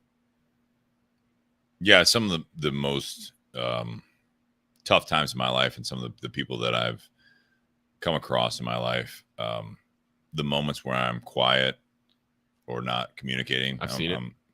Yeah, you've seen it. And I know a lot of people that some of the most unhappy people are consistently unhappy because they just won't fucking talk about it. Yeah. They literally just don't. And not to go against with like Sean Anderson, I appreciate you listening and love having you on, buddy. But it's like, it's like you just keep doing the job. You keep doing it. It's like, not for that's everybody. fucking terrible advice. Yeah. Maybe get through the day. Don't just walk off the job. I mean, don't walk out of the relationship. But it's like, you got to start like figure out what the fuck's wrong. Yeah. You just keep going at it, and like that's what you were saying. Like, just like keep figuring out how to do the movie productions, like you were saying, Josh. It's like you're just beating your head against a wall. And it's like, no, I'm going to do this. I'm not going to give up on this dream. I'm not going to do this. And it's like, at some point, you're not giving up on it. You just figured out, like, the dream wasn't the reality. I wanted this. And it's like, it's just not, it's not what I pictured. This is not what I wanted. You don't cut and run. You adapt. You adapt, but you make a slight change, not a drastic change. Well, yeah, but you have to actually realize that it's like, you have to give yourself credit that you can stick with something as long as you can. But if you just start ignoring the problems and you just keep going at it and you do it until you die, it's like that. I'm sorry. That was a waste of the opportunity that you were given. Absolute waste of opportunity. All those people, like you see that, you hear that at times where it's like, yeah, I'm on this side of the ground and it's not great, but it's good. It's like, how many people that are like literally like this is the last day of their life and they're told that, and like living on a hospital bed, and then it's like, like they would change places with you in a heartbeat to do something better. But you're burnout and you just don't want to do it anymore, but you're going to keep doing it. That's not a good mentality. Well, I know for me, burnout has typically been in all three of my previous careers. Burnout has always been triggered by an individual. Like, it wasn't necessarily the job, it wasn't the work, it was a person there. And usually it was someone higher up than you or someone higher up than myself. And like something would happen that would trigger that burnout and make me evaluate, like, do I really want to do this? How much of this do I want to put up with? And then, you know, a couple weeks might go by and no other incidents have happened. And so you just go right back into the same routine as before. And you don't think anything of it. And then later on down the road, thank you, Greg. Later on down the road, you know, that same person does it again and you get right back into that same situation. Sure. And, you know, a healthy thing to do is realize, like, if there's that person in your personal life or your work life that is that trigger, like, let's face it, most careers we're always going to run in and butt heads with somebody. Oh yeah. That's you and me for a little bit too. Well, yeah, well, a little bit. little Oh, bit. that's cute. Yeah. I hit him with a door. But if you recognize that, then you can take steps like, all right, do I need to like completely change careers, or do I need to make a move within?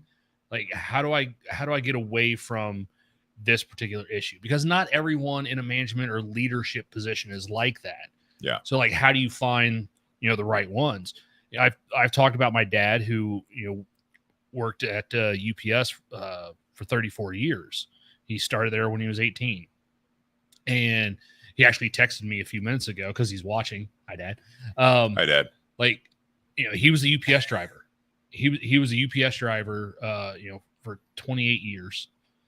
And, you know, that's a stressful job because, you know, especially when you're doing city routes and stuff, you know, you have X number of drop-offs, X number of pickups every single day, constantly walking in and out of offices, carrying packages. You know, let's not even get into talking about, you know, the holiday season.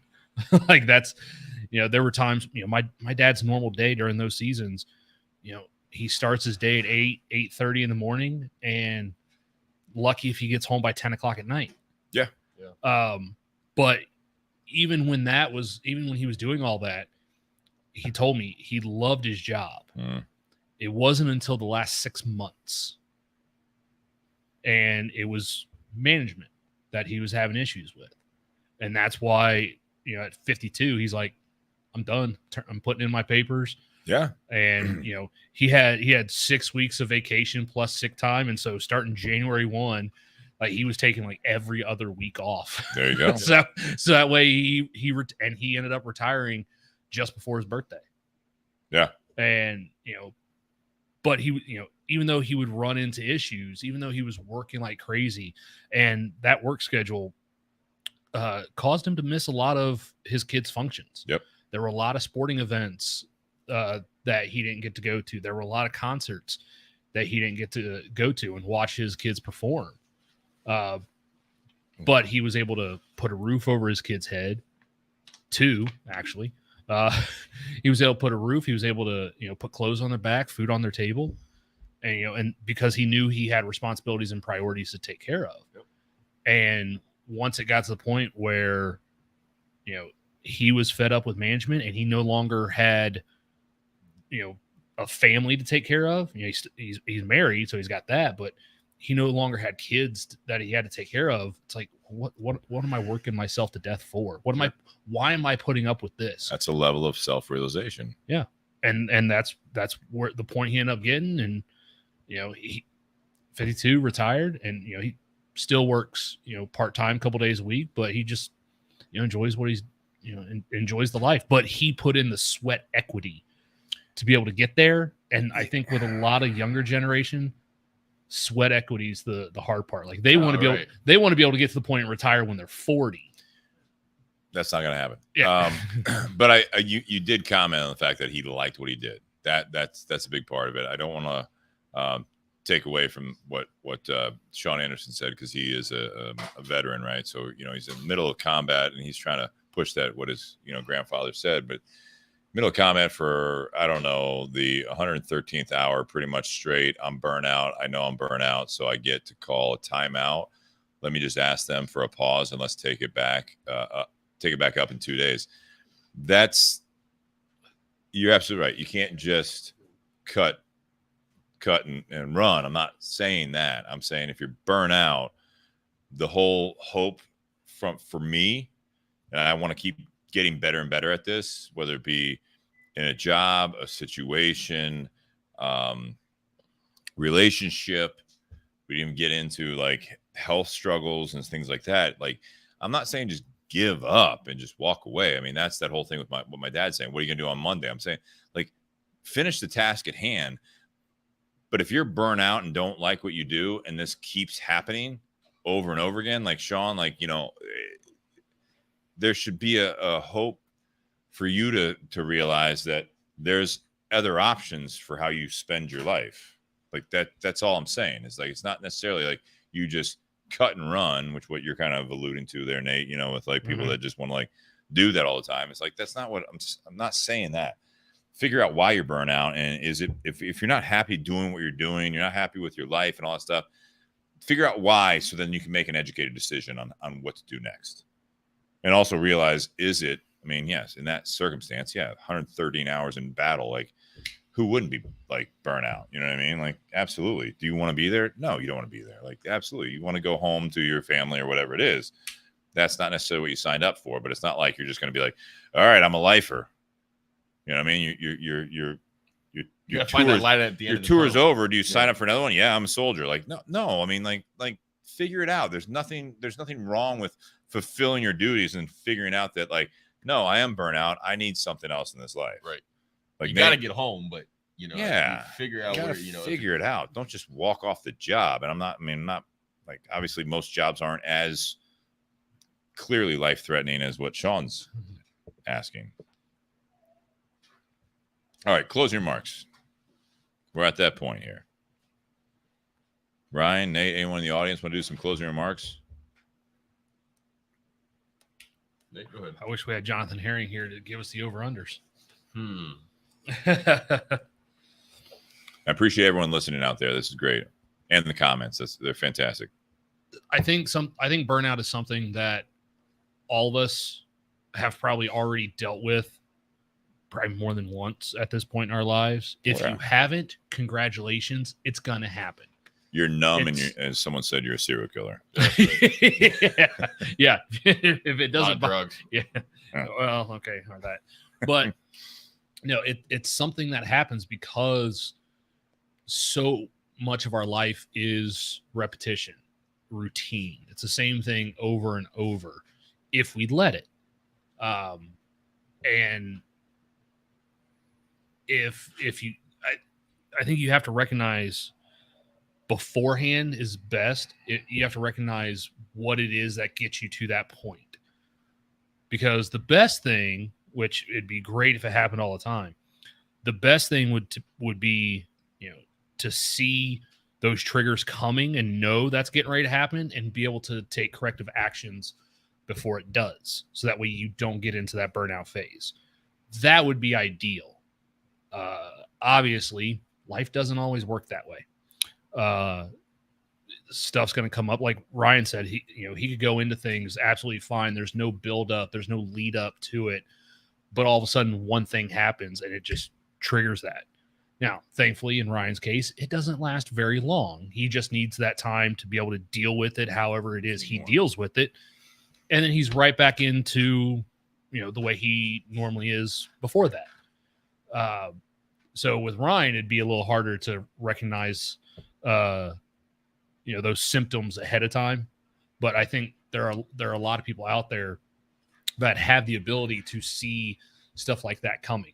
It doesn't necessarily mean you're going to prevent it, because it can still happen. But I think you also have to be prepared and have a game plan for what to do when you do get there. I think it's better to have a plan than just, well, I'm in a burnout. Let me see what gets me out of this. And all of a sudden you just start trying a million different things and seeing what sticks. Like, I think that's a bad way to go about it. I think you have to find out what works well for you. It may not be the same. It's not going to be the same for everybody. That's for sure.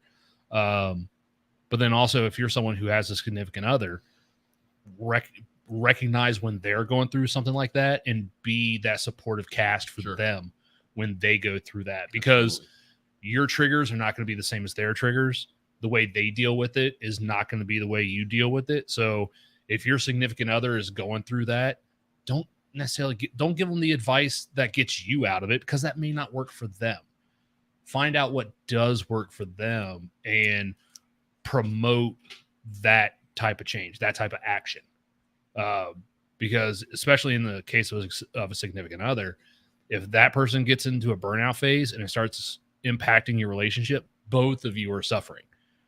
Because one party's miserable and now you're miserable as well. So now you both get the chance to work on that, and you get to work on it together. What a great thing that is. Yep. All right, I'll go. Oh, good. All right. I assumed that with the pause you were done. Yes. So, I mean, you kind of said it, Nate. Everybody is going to experience the feeling of being burnt out, and everyone's going to go through it if you haven't already. It happens multiple times in your life. But I think, it's that classic saying of, focus on the silver lining, focus on the bigger picture. And I think Bob Keller made that comment earlier, and it really, I mean, that was a great comment. If you want to sum everything up, is to be able to just take a step back and look and see that bigger picture, figure out what it is that you're, what is your why, and why are you doing what you're doing, and what is your bigger priorities? Yeah, what are your priorities, and what is your bigger purpose? And not every day is good. Not every day is going to be easy. There are days that it's going to be a lot harder than others. But I think it's really important to be able to surround yourself with the right cast of people to be able to help you communicate these things and talk about them, and be able to vent and be able to get your stress out in a positive way that's not destructive in any fashion, that you're able to just lay everything out there and be able to communicate why you're feeling the way that you are and why you're getting so burnt out, and to figure out a game plan as to what you're going to do in the future. It could be small changes. It could be big changes. It could be a drastic career change. It could be as small as maybe folding, in my case, probably folding the laundry, That's what I mean? That's one of those things where, like, I don't fold the laundry, and I should, I know that probably burns out my wife, and doing little things can help everyone in a big way, and being able to figure out what those things are to help those around you, help your loved ones, help your family, help everyone that that you surround yourself with to that end goal. Yeah, don't make it worse. Don't make it worse. Just be there for each other and figure out how to support each other when you get to that point. Because when people are willing to help you when you're at your lowest, and when you feel broken down and you feel like there's no light at the end of the tunnel, to have those people around you is crucial. And to surround yourself with like-minded individuals that give you that good, solid grounding advice. Yeah. That's important. That's huge. And I'm very appreciative of everybody that I have in my life for that very reason, because when I do go through these things, which seems to be about once every 6 months, maybe once a year, where I really, get into it, I can really appreciate the fact that I have all these different viewpoints, and I have all these different options, and I have all these things that I can consider. But at the end of the day, you got to make the move that's best for you, your family, and the ones that are around you. You always have to make yourself that priority. And that's, with being burnt out, sometimes that's not always the key. Sometimes you make the wrong moves for the wrong people, but just know how to get yourself out of that rut, because life is too beautiful. It is too short, it's too sweet to be pissed off about things that could either have an easy fix, or it could be something where it just takes, a big life change to just get on the ball and get going, because you can't spend your whole life pissed off. You can't spend it all depressed and upset about things. You got to make a change. And I think that's the big takeaway is to figure out yourself, figure out when you're at that breaking point, what do you need to do to get out of it, and who do you need to surround yourself with to help you get there. Yeah, that's good. Even Ray Cheshire was like, "You stole his thunder." It's a lot coming from Ray. Nate, you got a question? Yeah, I wanted to ask you, Steve, before you went into your closing remarks, because you came up with this topic. Was there any reason for the topic, or just no? Nothing specific. No. Okay. No, it was a great topic. Not for me. No, not at all. It's just there's people in my life I see, like different phases of being burnt out. Okay. All the time. So not personal to you, but just stuff that you've observed in ways. Okay. I'm not either yet. The only thing I get burnt out in, things are really honestly, I'm in a good phase of my life. The only thing is I don't want to say it's an age thing or anything like that. I get that. I get burnt out from just being too like active and having a busy calendar that eventually I just need like to Ryan's point, it's not even being like upset I need a day or I need to go like for you fish. It's just I'm just like I just need to fucking need a day. Yeah. Like I just need I need to live in my a day terrible. Off where you don't have to mow. I just need to live in my first world problems and just like I just want to watch like a couple episodes of Netflix for a couple hours. You Absolutely. know what I mean? Like, I feel super fortunate to be able to say that, but it's like, I have the job. I have the girlfriend, the dog. I mean, my responsibility level is not minimal, but it's also not at its max. So for me, it's like, no, the only burnout I really experience regularly these days is just like, I've been going at it for too long and trying to do the social thing and the job thing and the personal health thing. And it's like, eventually I wake up like on a day off and I'm like, look at my day and I'm like, well, this isn't really even a day off. Cause yeah, either I have to do chores, I have to do this, I have to do that. I'm like, I just want a day. Yeah. I need an hour. I just want to sleep in for an hour, like whatever it might be. That's it. No, it wasn't personal for me. I'll take this just build off of you guys. You guys already hit some major things that I want to talk about, but I'll take it at a slightly different angle. I think with burnout is, as with a lot of things, I start with yourself and try to, what I try to do is realize why I'm at that point. Why don't I want to go into work? Why do I just want to be by myself? Besides what I just said, why didn't I want to go into that previous career? Why did I stop working out or not have the drive to work out? What I've found more often than not is that I have allowed myself to slip into personal habits of maybe not taking my personal, mental, and physical health as a priority. So therefore, I'm not the best self for me in my day-to-day life.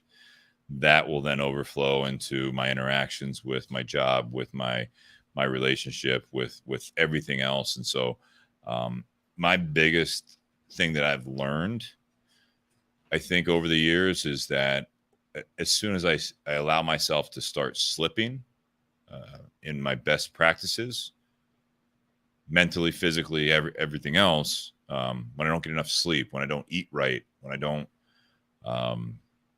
allow myself the I guess the mental intake of news, of learning. I'm not a big reader, but I also like listening to podcasts. I like reading articles about different things online. But when I stop doing those things, I slip out of who my best self is. And I think that is what I've learned. I think that is my big tipping point. That's where I start slipping into quicksand. That's when I start like slipping into people start noticing that. And then I start noticing it way too late.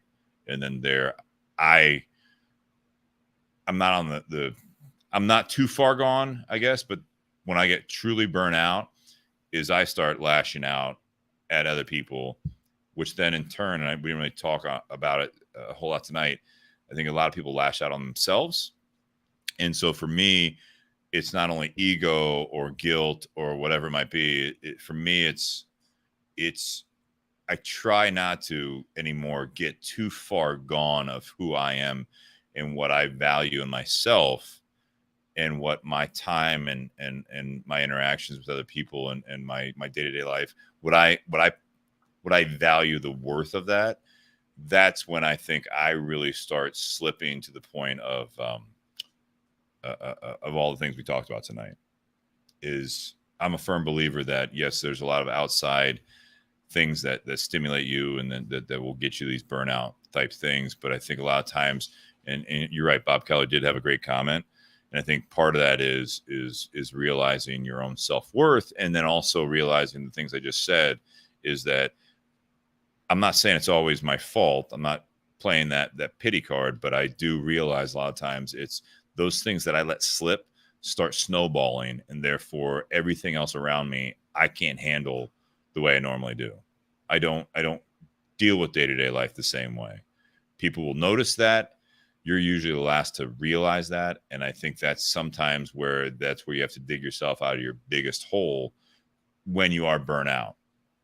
And that's what I've learned over the years, that the more consistent you can be, not stubborn, but consistent. Yep. And growth is great, but as you can be consistent of what you think your best self is and what your best practices are, as soon as you start slipping on that, you'll realize it probably later than you should.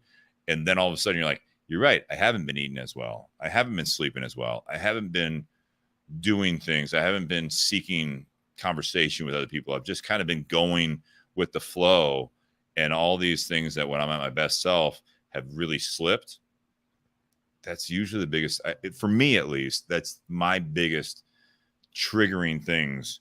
And it really just is like dominoes around me just falling, and you're just like, what is happening?